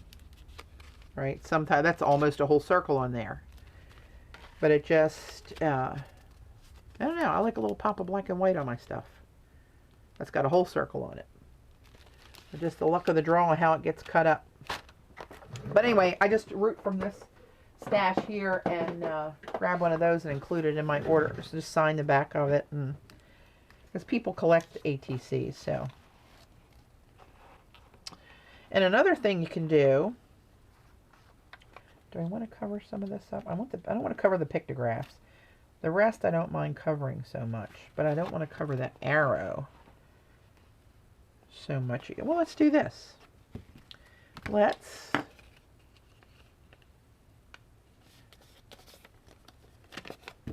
just give myself a little bit of a line. We'll cut it in half. Don't have to use it as a circle just because it is a circle. All right, and then let's come up from the bottom and straddle where 2 cards will be. Right.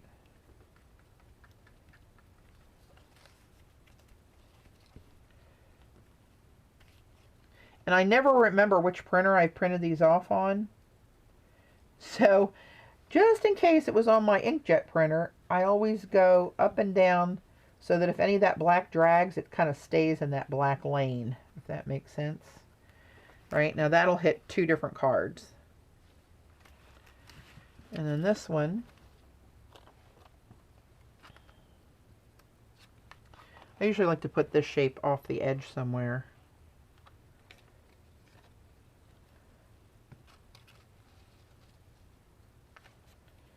Let's put another one down here, because I'm not wild about this color thing happening here. That's one good thing about collage. If you do something you don't like, you have every opportunity to cover that bad boy back up.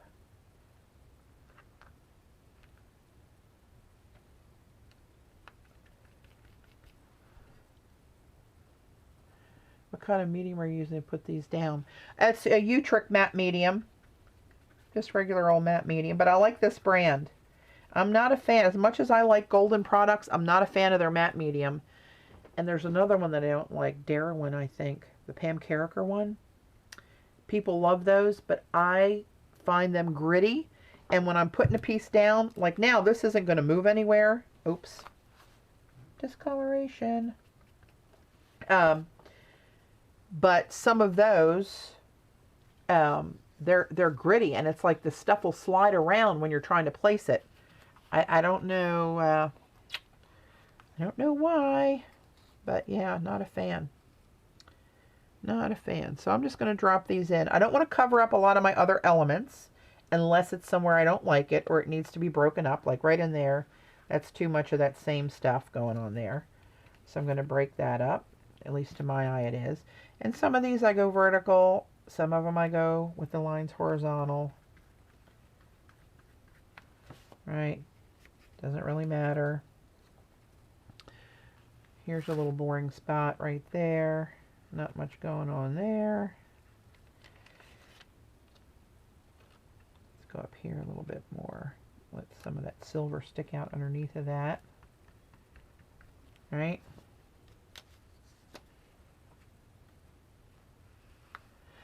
Yeah, Tracy, that's a similar to this, to the, no, that's way too, no, you shouldn't pay more than 15 bucks for 1,000 sheets of deli wrap. But on Amazon, you will see different vendors that'll sell it for outrageous prices, and that 266 pounds, that's outrageous. Yeah, it's just sandwich wrap. It's not fancy paper. Rat bastards trying to cheat people. Let's do something up here. Not a fan of this spot right there so much.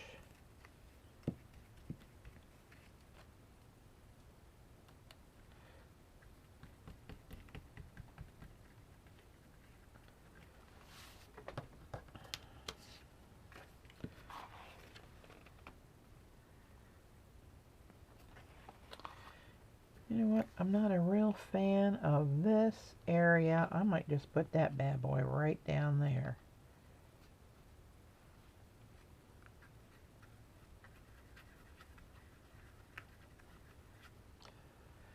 And it's going to cover up some of the stuff I like, but I need to take it out to get rid of the stuff I don't care for that much. So we will sacrifice a little bit.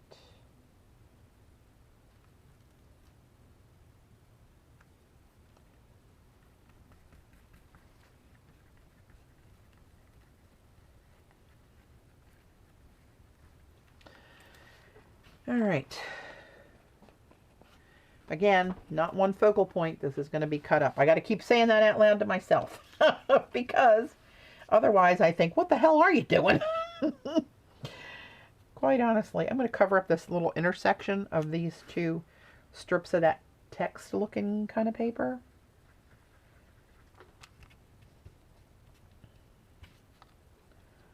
do that right about there.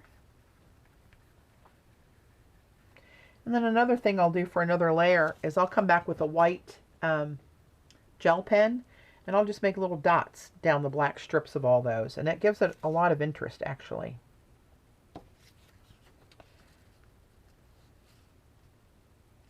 I'm going to go off the edge with this, and then I'll just cut it off later.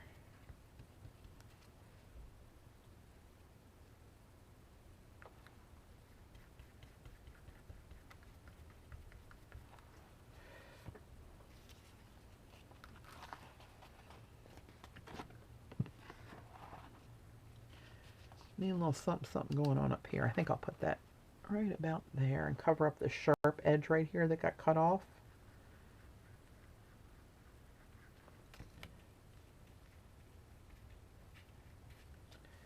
And let's go this way. This one. Right about there. Oops.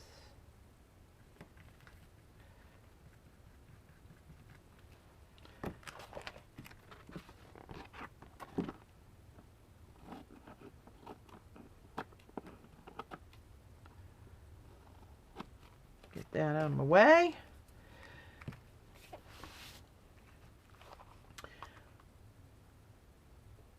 Looking at the chat. I'm good.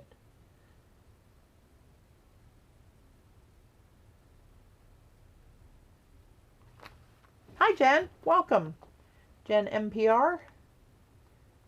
Glad to see you back with us.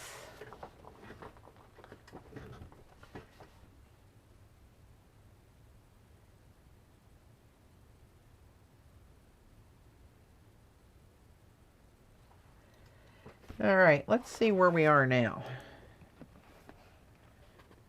See, starting to look a little cray-cray, just how I like it.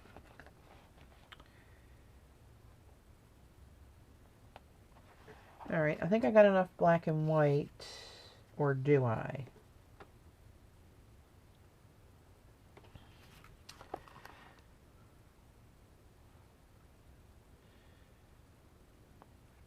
Cutting these in my mind.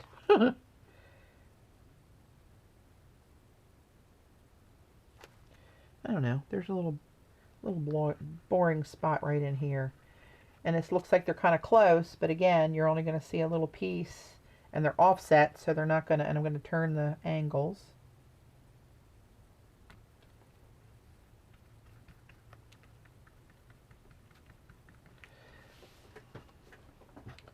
I got one more, and I'm almost feeling like I need a little something else up in this region.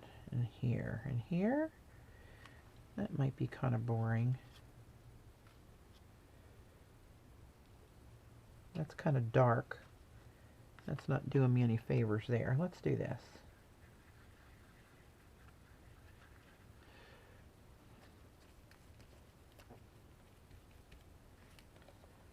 Let's go the opposite direction.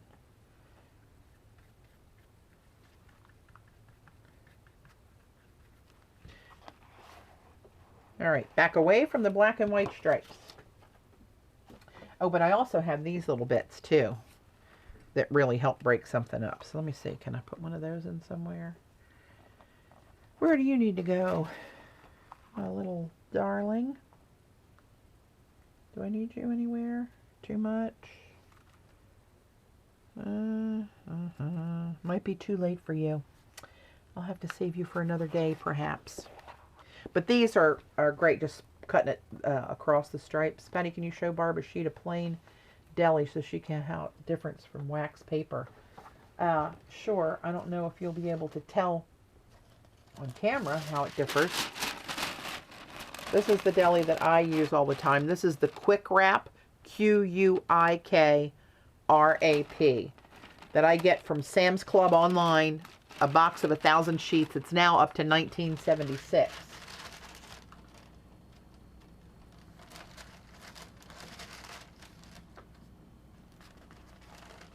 This is the new Dixie wrap that Jan was telling me about. Same size, also from Sam's. It's a little bit lighter weight, it feels. Oh, sorry. I didn't think that was right. Hang on, let me show you the difference here. This is the deli wrap I use. This is the stuff that Jan told me about that I ordered. You can see just by how it hangs on my hand that this is a lot lighter weight. You can hear it. Right?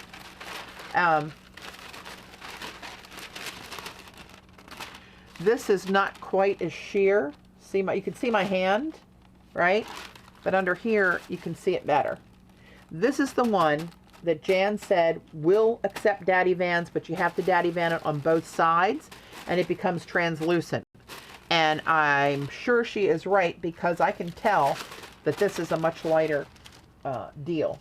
So I want to play with this at some point and show you guys the difference for those who want to order from Sam's online.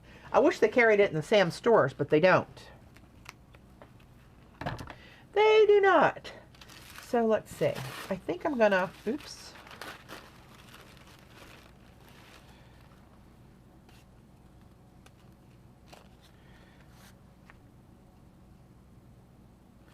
You know what? This is just one little strip of pictographs that had been daddy vanned, and I'm just going to stick it in here in this light section.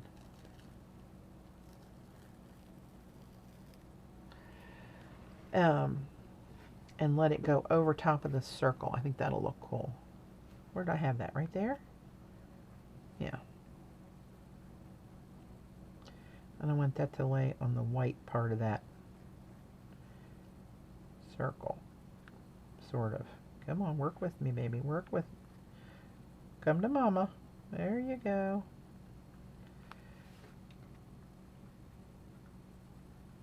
Oh, now I want to do that to more of the circles. That looks pretty cool over that stripe there. In my humble opinion. Okay, now I need to dry this, but before I dry it, I'm going to do the last thing that I think I'm going to do to this. What time is it? 2 o'clock. Still got an hour.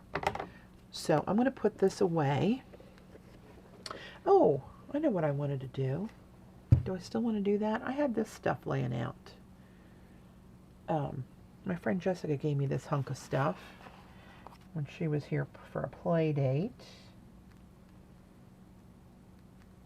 I don't know how that would hold up. Well, you know what? This is how we learn how it'll hold up. Just slap her down there, girl. Now, do I want to do it somewhere other than the green part?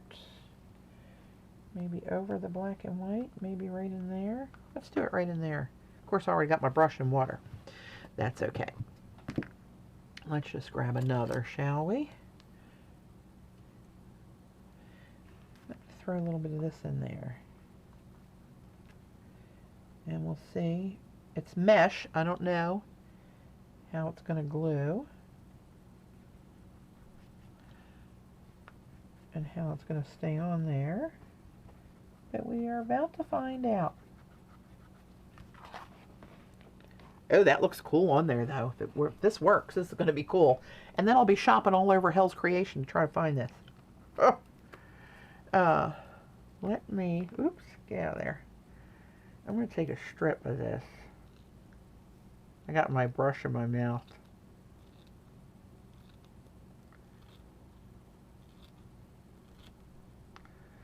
Look how fun this stuff is. It's like confetti stuck to real fine mesh.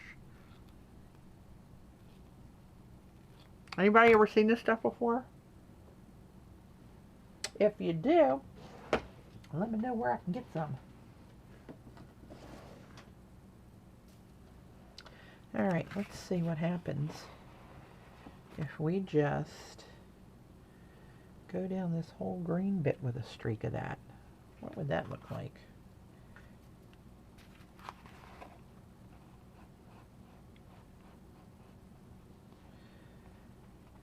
You know what?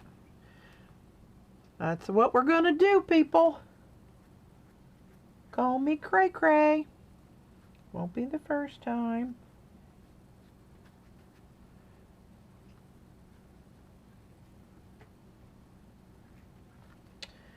That's what we're gonna do. We're going right down there. And watch, this will end up being my favorite part that I said was my worst part. I told you, happens all the time.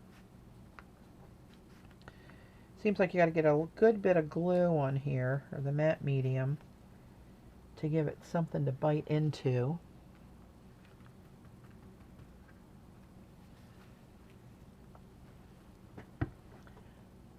Fabric store? Oh, fabric. Yeah, you might find that on Floral Sites. I think, I want to say, my friend Jessica gave me this, and I want to say she got it around Christmas time. At, I don't know where, Michael's maybe? I don't know.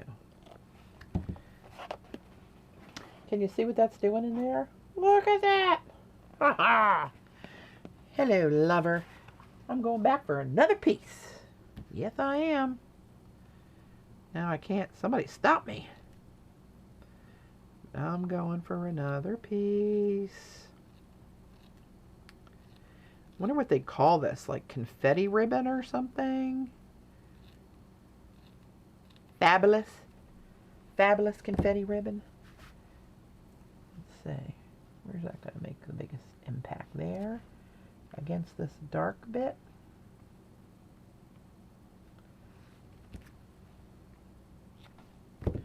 Let's try that.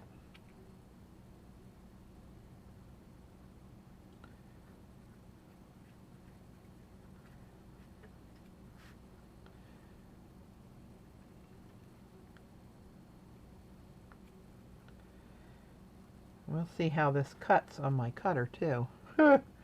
Could be not a great idea, but it sure feels like one right at the moment. Gotta tell you.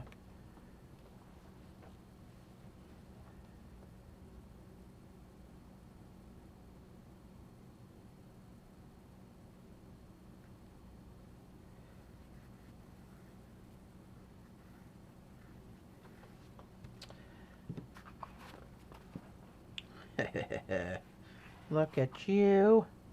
Got this little piece. I might as well slap that baby on there somewhere.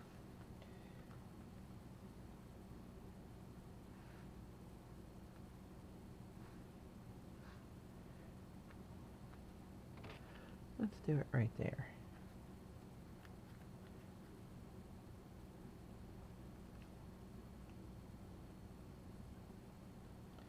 Put that right over those pictographs. See what that does.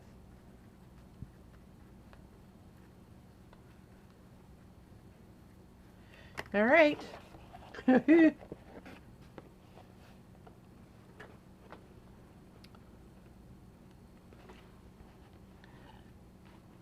See how that looks?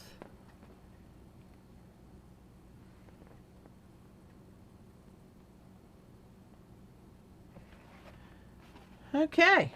I mean, how bad can that be, right? We will know shortly. So before I start drying, I'm going to do my last little bit of what I like to do. I have a mason jar lid. I'm going to get some gold paint. I like to use the Golden's fluid acrylic. It's got a good consistency for this.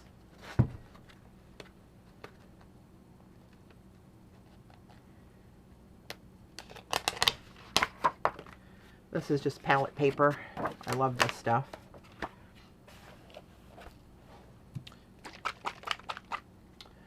And I'm just going to squirt some of this down in a little swirl and drop this into it. And then I'm going to pop circles, gold circles all over this. More than you would think, because again, when these get cut up, I want those little intersecting gold circles. And you can see on here, like this one I did in copper. But see, you only see that one little piece there. Here you see a couple pieces, but it's not too much, right? And here you see a few pieces. But it just adds a little something, something in there. See, that one you only see a couple little pieces of it. So that's how it's going to look in the end. But you're going to think I'm a total mad woman getting to the end. All right, so let's just begin, shall we?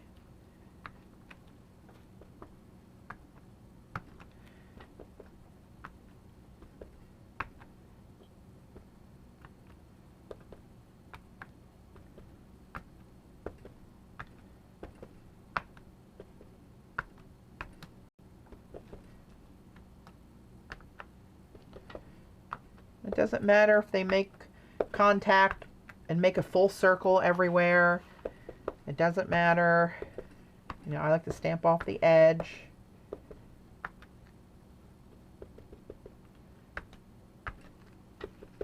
Some I double stamp and get a lighter impression. I just mix it up. There, you can see there's no precise anything happening here. I'm not so much on precise, to tell you the truth, in case you haven't figured that out on your own. Hopefully you're smart enough to know that. Huh. I don't keep it much of a secret.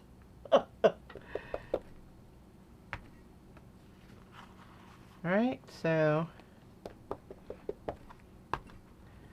and where I see a blank spot, if I see a blank spot, right about in there, cut that one up a little bit more, and right about in there. Oop, that one didn't print, so I'll just go put that one in there. Good enough, as I keep stamping. Okay, so now that's what that looks like.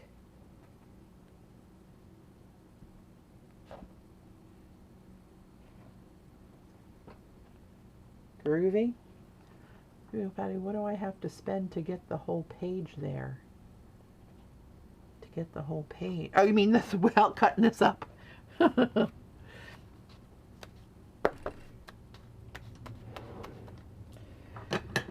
Okay, now I have this little bit of gold paint and Y-Waste gold paint. Oh, you know what I want to use? I'm going to use this stuff.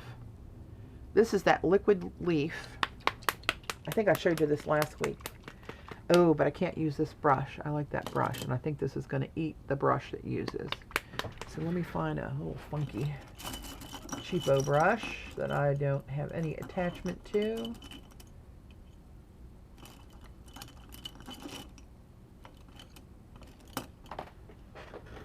All right.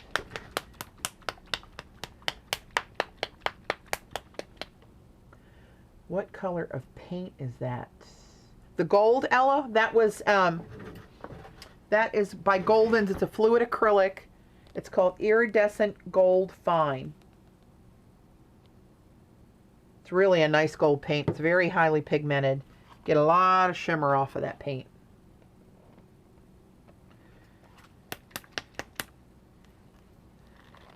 Oh, wow.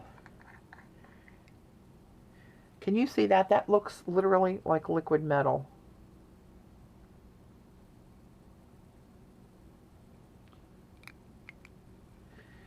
And I'm sure it's very toxic. So let's just slap a little bit of that. Oh, wow. Look at this stuff. Oh, mama. Aren't you pretty? I mean, this literally looks like liquid gold.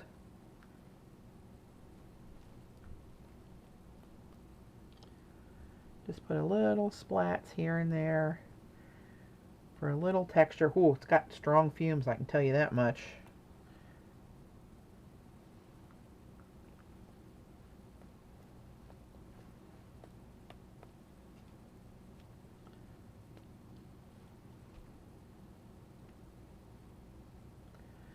I get more in that green. It looks pretty on the green.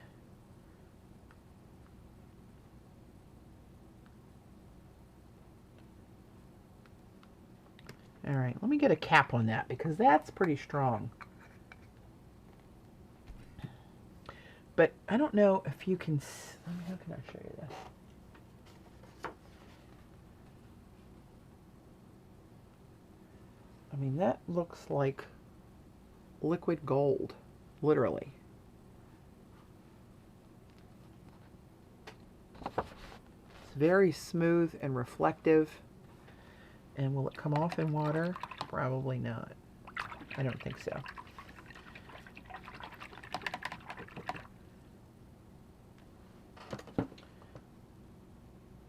This may be my gold splattering brush. So what is that gold you were splatting?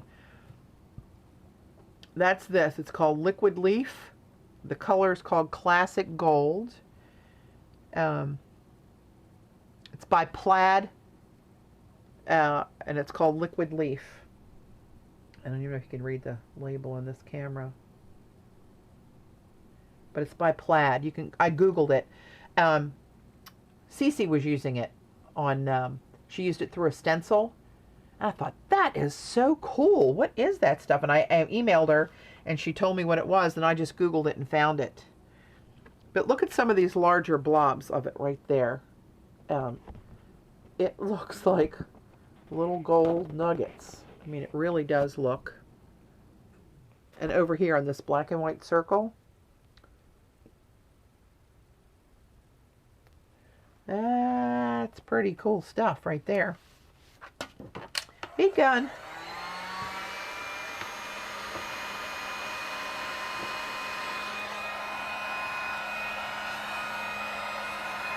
I'm going to try to get this dry enough to cut it up to show you guys how I cut it.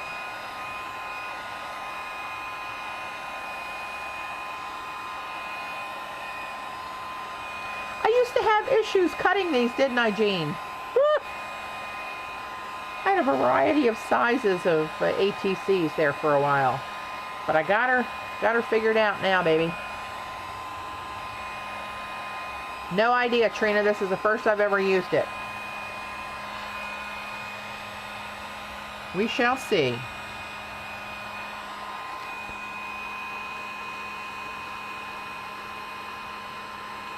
Wow.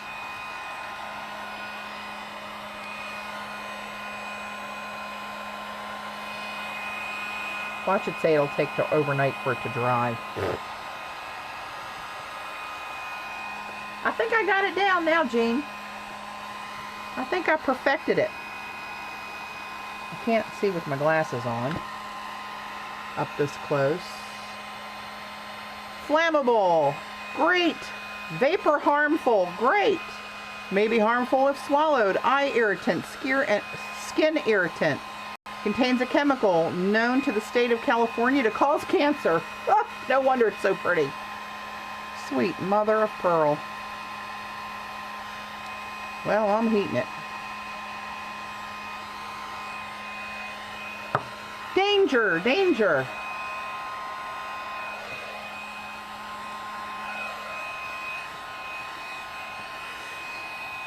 I do have another gold that's really a nice gold. It's an ink.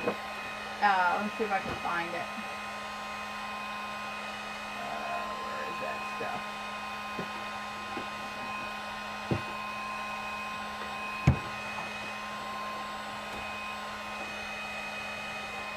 This is it.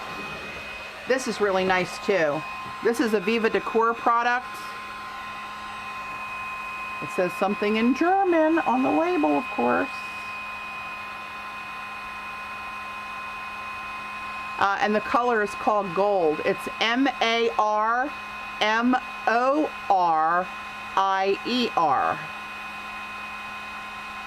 And it is...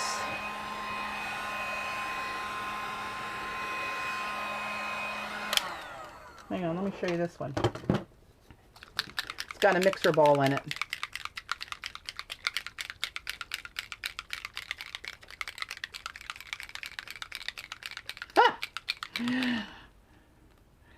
So this has a little needle nose bit in it. So let me show you next to this, right?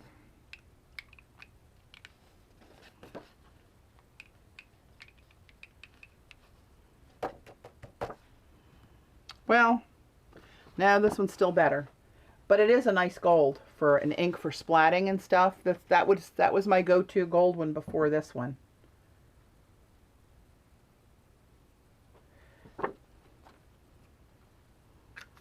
But that's a nice one too. And that does look pretty metallic when you get it. I've used it on canvases and journal pages actually. And it does stand up really nice on journal pages. It makes it look real metallic. I'm trying to remember where that might be that I could show you that page. You know what? I need to start doing journal pages again. I haven't done journal pages in years, I think.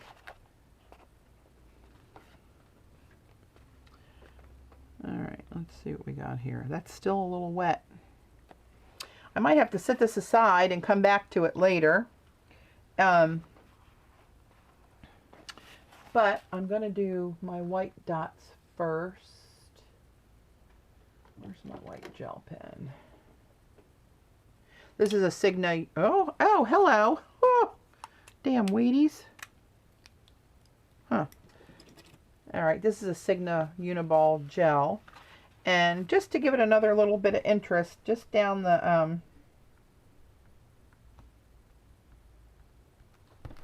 let me bring it in some. I know you can't see that. All right, let me get somewhere near. Oh, is this one almost out, or did I? It usually just goes right down here. And just gives it a little something else.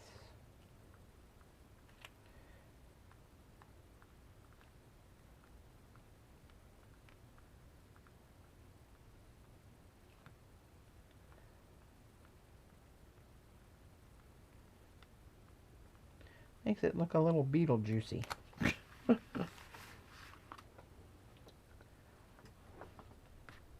Yeah, I'm going to do that's what I'm going to do. Set this aside and show you the new jelly.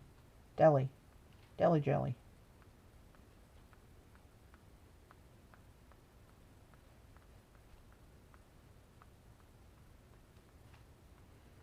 Get this on here so it'll all kind of dry together. Oop, my hand's a little shaky. Kind of a crooked row of dots there. I usually do this before I splatter. But I'm forgetful, as we know.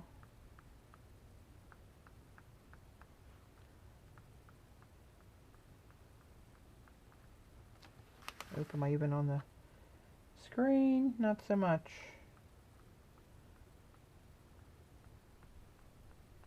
No real science, just go tappity tap tap. I don't think they'll even show up here, but I'm going to do it.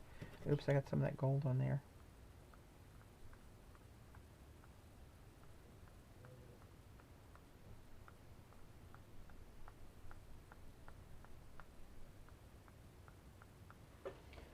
All right.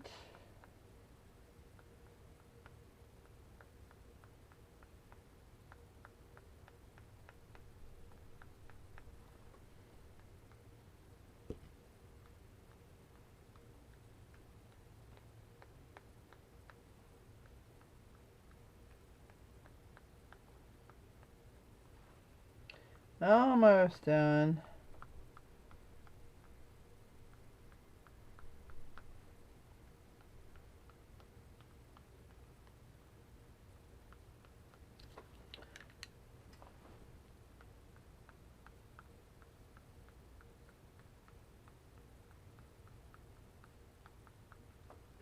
Well,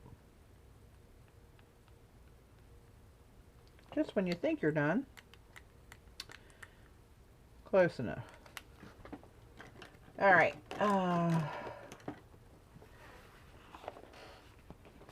Right, so there it is. Oops, let me zoom out. Yikes.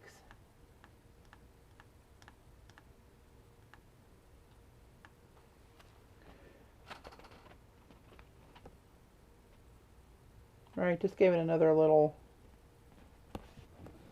pop of something. Right, okay, I'm going to set this aside and see if that gets any closer to drying off while I'm still broadcasting. And let me get some of these little bits out of my way. Oh, here's my protein shake that I started to drink and then forgot. Now it's probably warm. That ought to be yummy.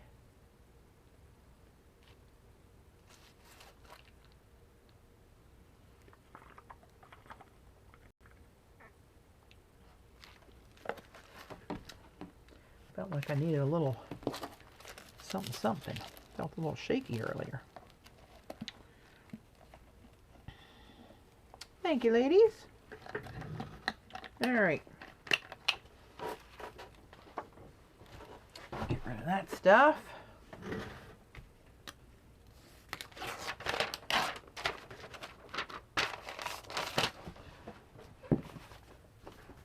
Okay, let me get out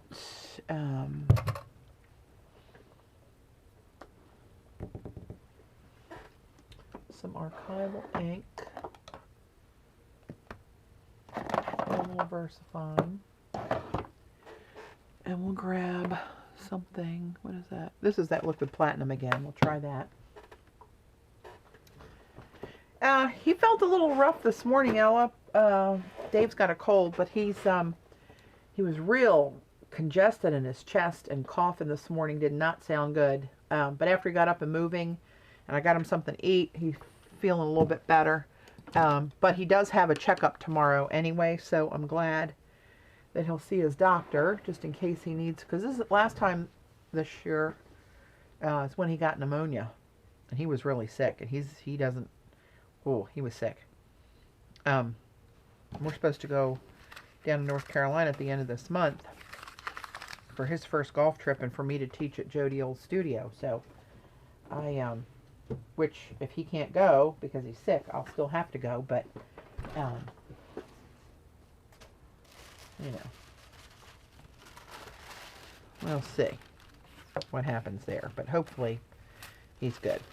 So this is the tissue that J Katz told me about, that she also got at Sam's Online. It's also 12 by 12 square sheets and has a dispensing box, right? You just pull one out at a time. But it's Dixie brand, right? So this, I'm going to try against my favorite for the last few years, which is the Quick Wrap sandwich wrap. 12 by 12. I also get this at Sam's Online, right? But it's definitely thicker. This is definitely more fine. And mine resists. Let's pull a piece of mine. All right, this is mine. I can tell the difference just by how translucent, much more translucent this one is, right? So let's do the same thing to both. Let me grab a stamp or two.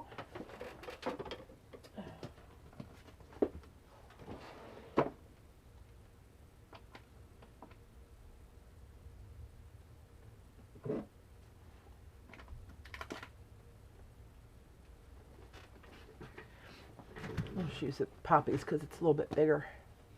And archival ink.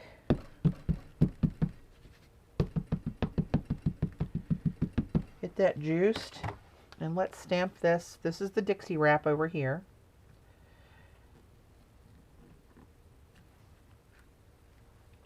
And let's just do a couple impressions while we're going to do it. We might as well do a couple.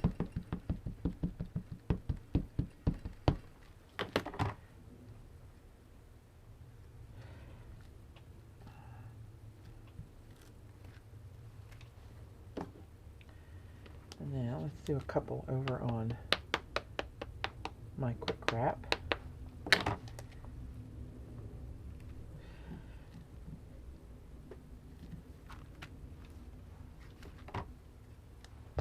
That one wasn't as juicy.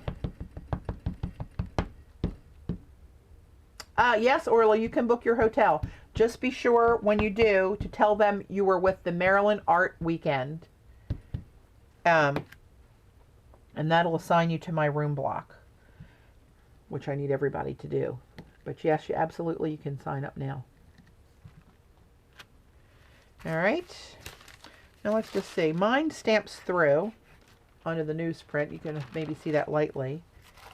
And that did as well. Actually, this came through a little bit more of a clean print than the other one. Not much to,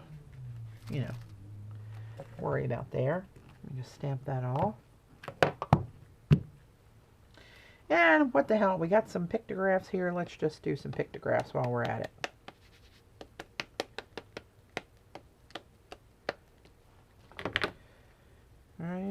do that here.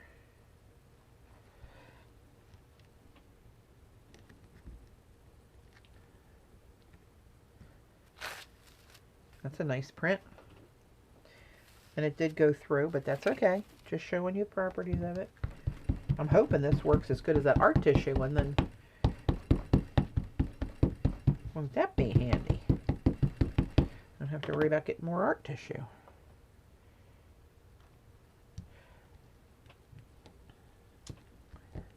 It'll be here before you know it, Rain. I can't believe we're already into March. Now we're going into mid-March. Where the hell did the time go? Alright, let's try this. And let's go Daddy Van. See, are these dry? Should be dry. We'll see. Oh, not dry. Should be not dry. It takes a little while for this ink to dry on here. I'm going to hit it with a heat gun. Try to avoid that mess for the rest of it.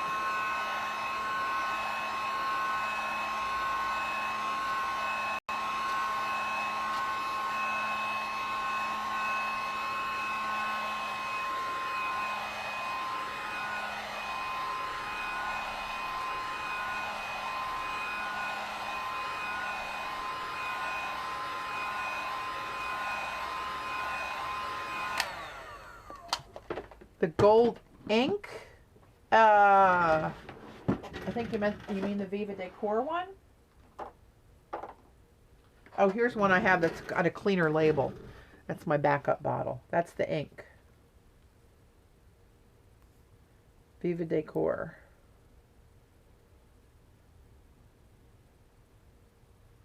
And then this one was the gold, the liquid leaf.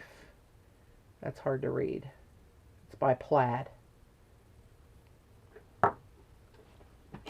All right, let's try this again. It's still smearing on there. Now, I've done this before and never had it smear on here. It just resisted the... I wonder if I did it on the other side of this, maybe. Huh, that's interesting. Getting muck on my Daddy Van brush. That's not working at all. Maybe I did it on the other...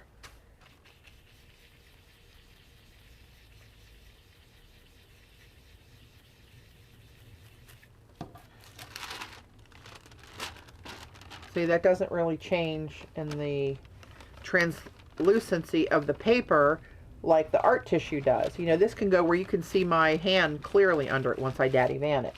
This has more of a resist on it, right? Got that darn black ink on my sweet old Daddy Van brush. Okay, now this is the new Dixie wrap.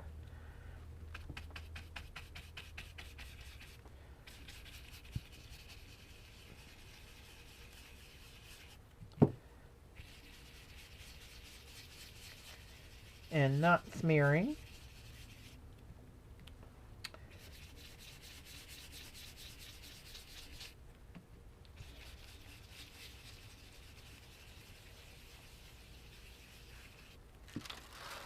I can already see that's more translucent right there. Right? Now she said do both sides of it, so let's try that.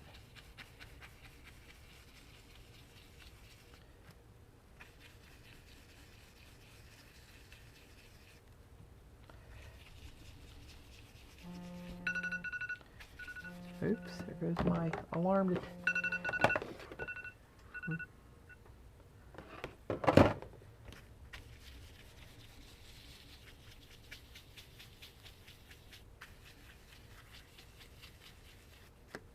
Alright. Looky there. See how translucent that is? That's nice to know. Now I noticed when I just did the one side, and I don't know if you can see it over here, you see like a cloudy effect, and you can see that through the whole paper.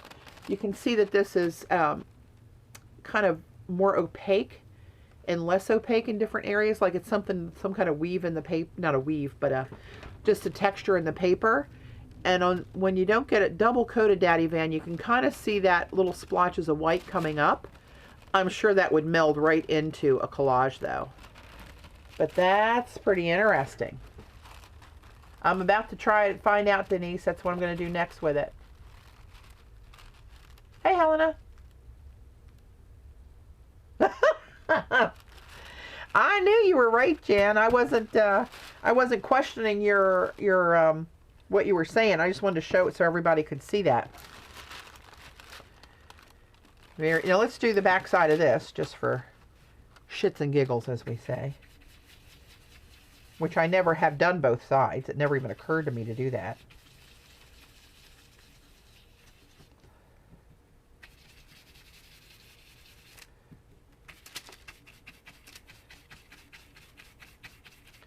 This is definitely a heavier paper. Let's see. Let's get this side. Yeah, this is, I must not just not have had that sit long enough to dry, because the pictographs are coming out okay. But you can see that that's not near. How can I show you this? Side by side comparison. See? It's pretty drastic. But see, I was also telling you right that my paper just resisted it. It doesn't work on my paper.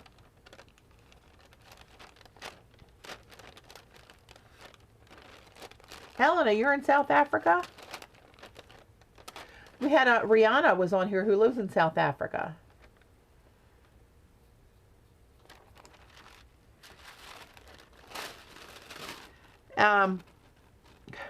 This might even be a little bit more translucent. Here's a piece of the art tissue right here. Now let's see. To be fair, let's do it on both sides.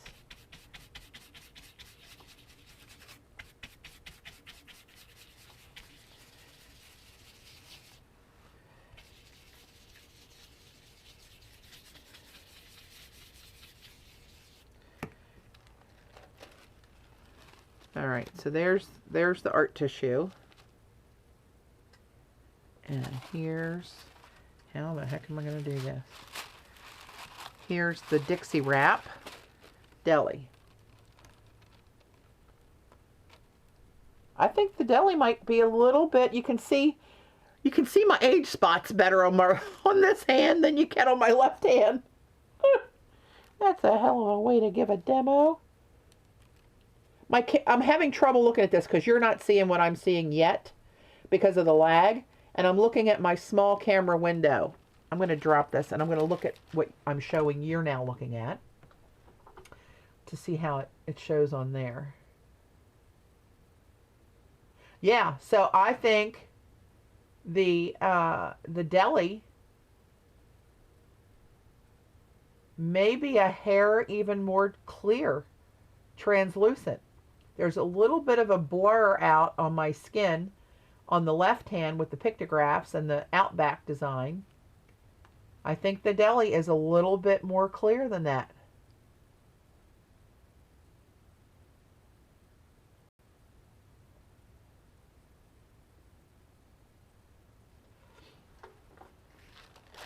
Isn't that interesting? So you can get 1,000 sheets of this 12 by 12 Deli. And I think this was, I know it was less than the quick wrap. I think it, am I right, Jan? That this was like $13? Was that right? Do you remember? It's on Sam's Club online. Just look for the Dixie sandwich wrap. And I don't think you need to be a Sam's online member to get it. And they ship it for free shipping, which floors me that something that heavy they ship for free. But thank you, Sam's.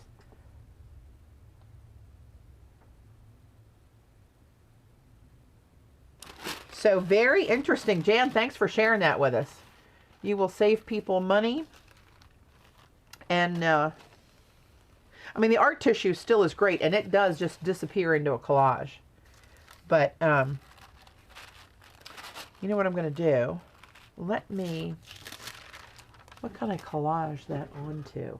Let me collage it just onto a jelly print. Let me grab a scrap print over here. Here's a, this was a cleanup print I did the other day.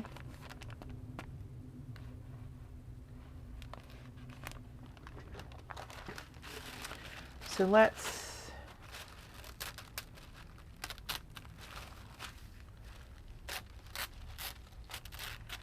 tear a hunk of this out. Now this is the Dixie wrap, and it still feels kind of oily. The art tissue seems like it absorbs it a little bit better and doesn't seem as greasy, even right after I first do it. So we'll see if that makes any difference in how the adhesion is of this.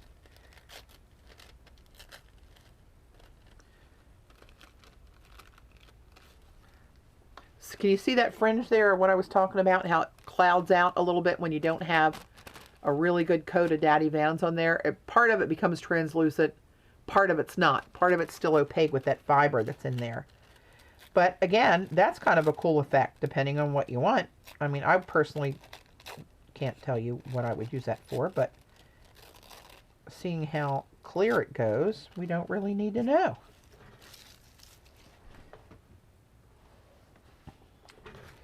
So let's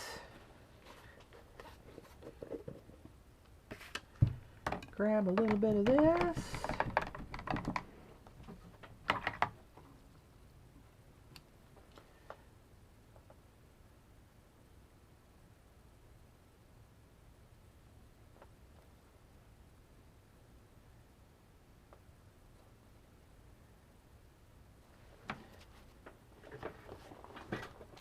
Yeah, you could do that too, Trina. Just rub it to get the excess off.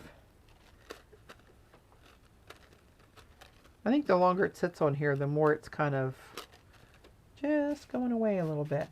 All right, I'm going to try to do it up here on this darker bit and some of the lighter bits of the paint on the background.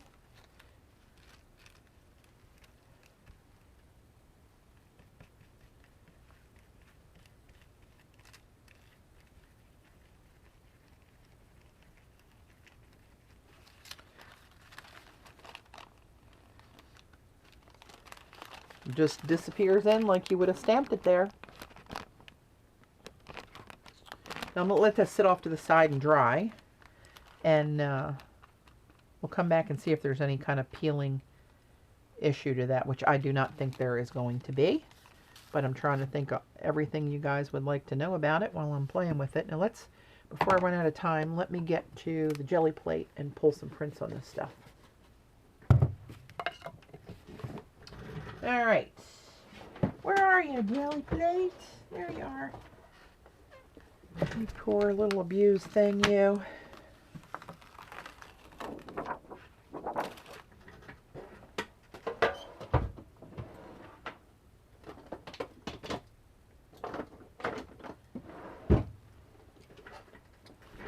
All right.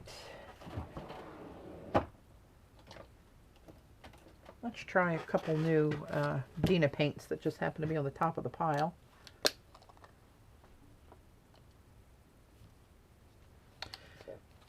That's her fuchsia. Oop, not the artist.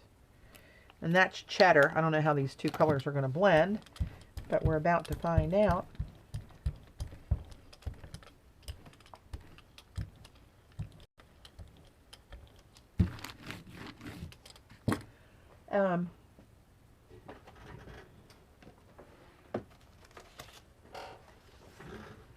Since I usually use stencils, let's use stencils. And this is, you guys have seen me pull tons of prints on my paper, my Deli. Oh, you're welcome, Inky. This is the Dixie wrap.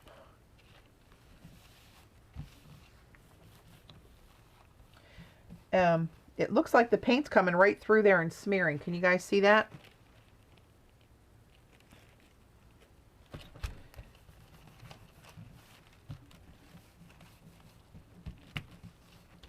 So that's different. It actually goes right through it.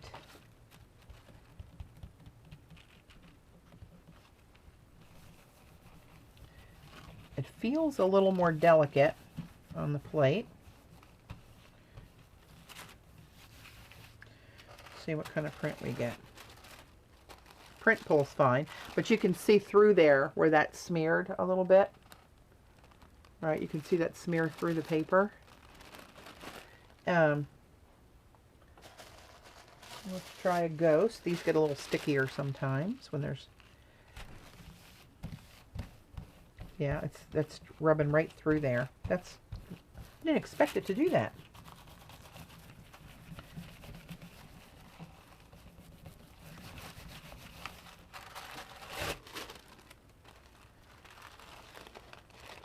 So there's the ghost, and again right over in here, you probably can't see it that well, but you can see it on this side where that's smeared.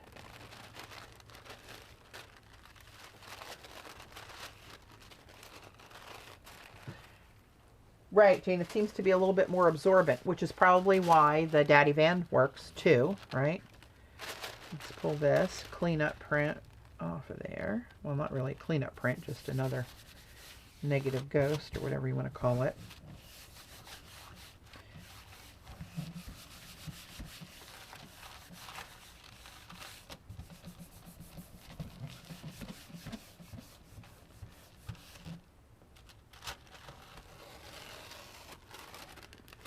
Yep, that pulled just fine.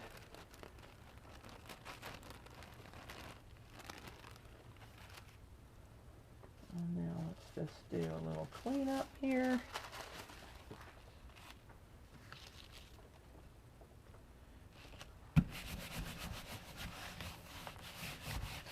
Clean off the back of my stencil.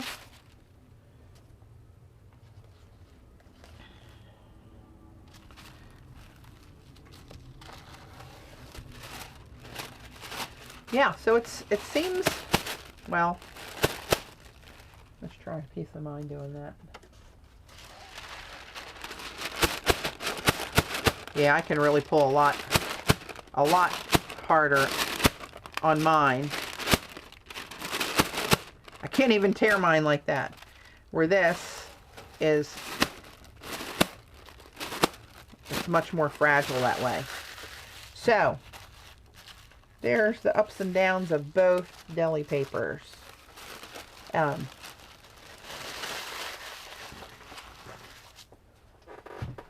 of course you need both, right? Yeah, I'm surprised this is that. Oh, there I got a piece. I tore it on an angle.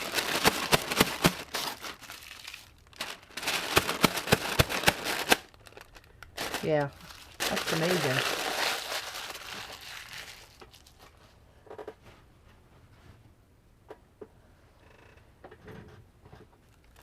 Oh yeah, it's from doing all those metallic prints, Sarah. Got that all inky. But now that you have a print, you know, you could Daddy Van that easy enough, right? And let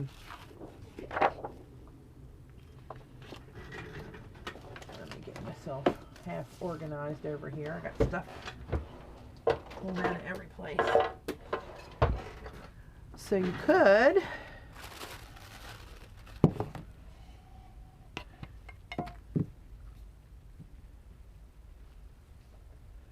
see ya, Scrubby Sue.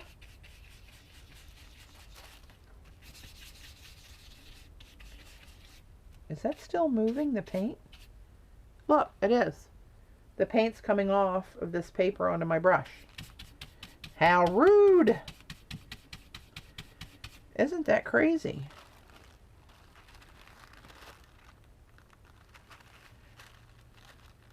Huh. And the paint is dry. I think. Let's see. I don't have any orange on this hand. A little bit here. Let's try this. No, it's dry. Let's try down here.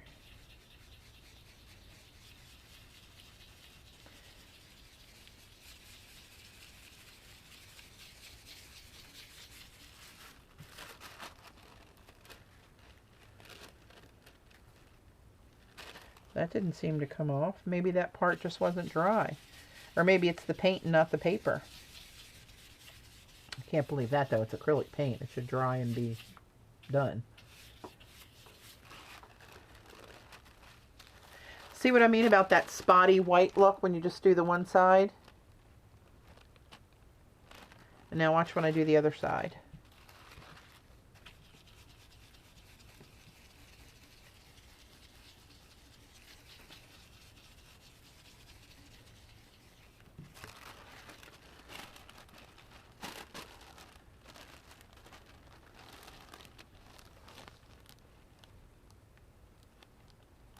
All right, that goes pretty clear.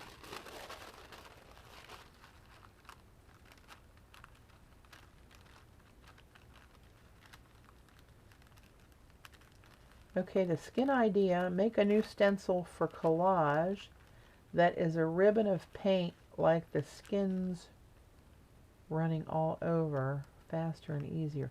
Like the skins, don't follow you on that one, Trina.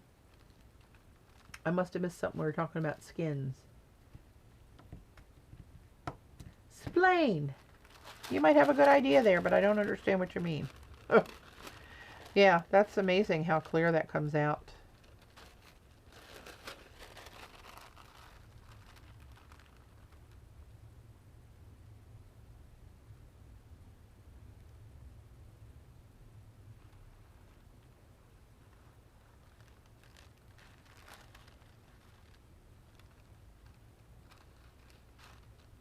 The Deli that works best with the Daddy Vans is definitely the Dixie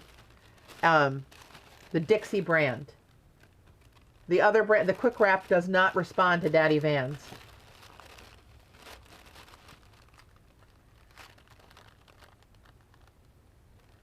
The Tulip Paint Jane Skin. Oh, well, you know, the problem with that is depending on what paper you're trying to pull through a stencil on a jelly print, if your holes are really fine in the design of the stencil, which those would be if it was the same size as those streaks of that tulip paint are, it's hard to use like with cardstock and get a clean print with that for those people who would print it on cardstock, right? That's the only drawback with that.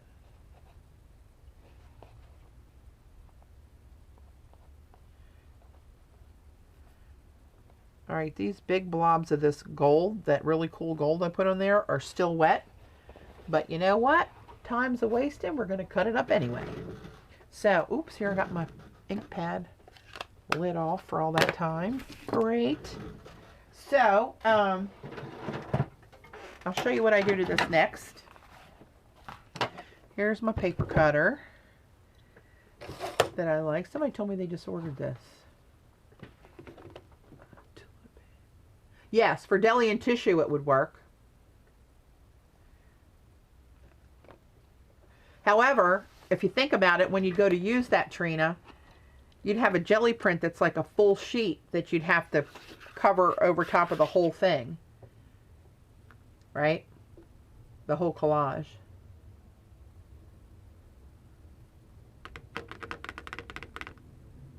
So, okay, so here this is, and this measures 11, it goes on, it's 15. This is 11 by 15. So I start at the top. And I go down 3.5, right? And make my cut. I go down another 3.5. And I make my cut.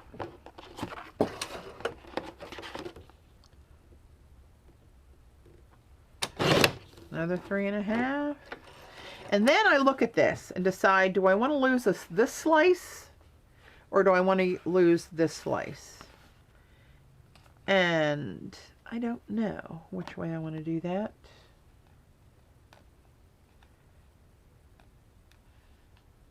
I think I'm going to lose the very bottom because that's kind of just like all black and white pretty much. So there's my 3.5, and I'll show you what I'm looking at. I'm going to cut this and there's only going to be this much left, right? So that's an extra piece. So there we got those. Now I'm going to cut these 2.5 wide, right? There's that one. There's that one. There's that one. Now I got this piece. Do I want to lose this or do I want to lose this? I think I'm going to lose this bit. So I'm going to turn it this way and measure in 2.5. And now I got this little piece of whatever, but then that's the finished card, right?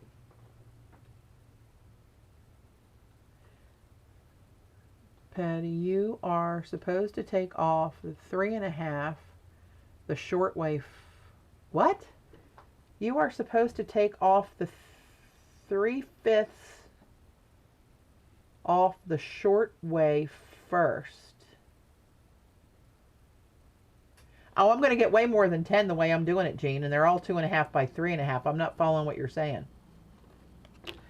I get 4.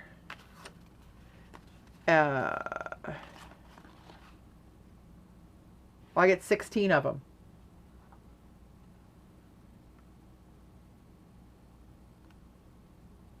I get 16 of them. I'll have 4 pieces of this and this left over.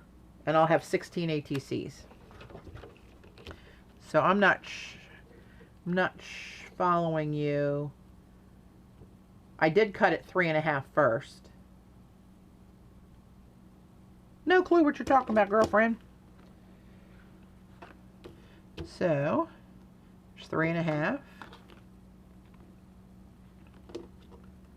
2.5 rather. Now I'm listening to Jean. I'm getting myself screwed up. There's 2.5. No, it's 11 by 15. No. It's a much bigger piece of paper. See, you're trying to screw me up.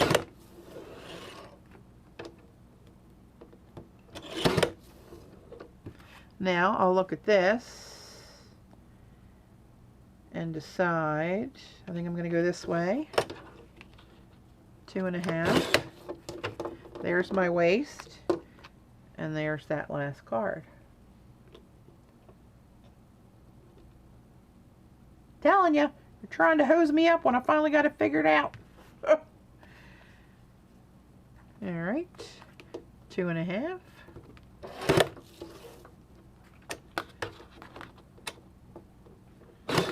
2.5. 2.5. See where this is just getting part of these little bits of circles in there? I like that. So, do I want to lose part of this or this part over here? This part over here. 2.5. There we go. And there's my little waist there.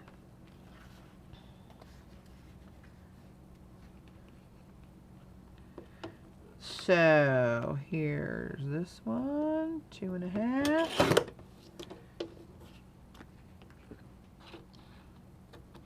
Now this is kind of a weird spot right there. I'm not wild about that. So I might come in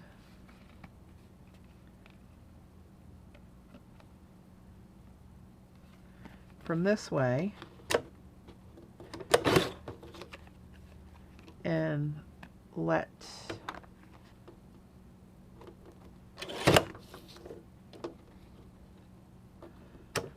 that edge out there that's dark with that hunk of white on it is all you really see. And that be the waist. Okay, so let's push these off to the side. Then what I do is I take my, see, look how cool that little bit is. All right, and look where these paints all blended, where you got an intersection of all those different paints coming together. See how, I don't know, spacey, ethereal that kind of looks. I like it. Okay. There's the green side, which I do like, that I didn't think I'd be a fan of. And then you can decide which way you want to orient them, up or down. Right, there's that one. That one's not much. Not a fan, but we're not done. I do like this green ribbony stuff, right? Here's this one. This one. I like this one going that way where the pictographs are upright. So, anyway, there you go. I like that one. So now, I'm going to take my Molotow black acrylic paint marker. This one has the big 15 millimeter nib. And I just use that to put a black border quickly on these cards. Right? Oops, I'm going to stop in 3 minutes. So, I'm going to finish doing these borders, and then I'm going to lay them all out, like put them back together again. And I'm going to throw that tulip black and white paint all over them to get that 3D effect.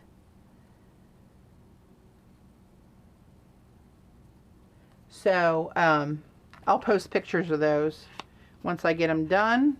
But see how quickly this goes? And it gives you a nice, even strip. That's one of my favorites.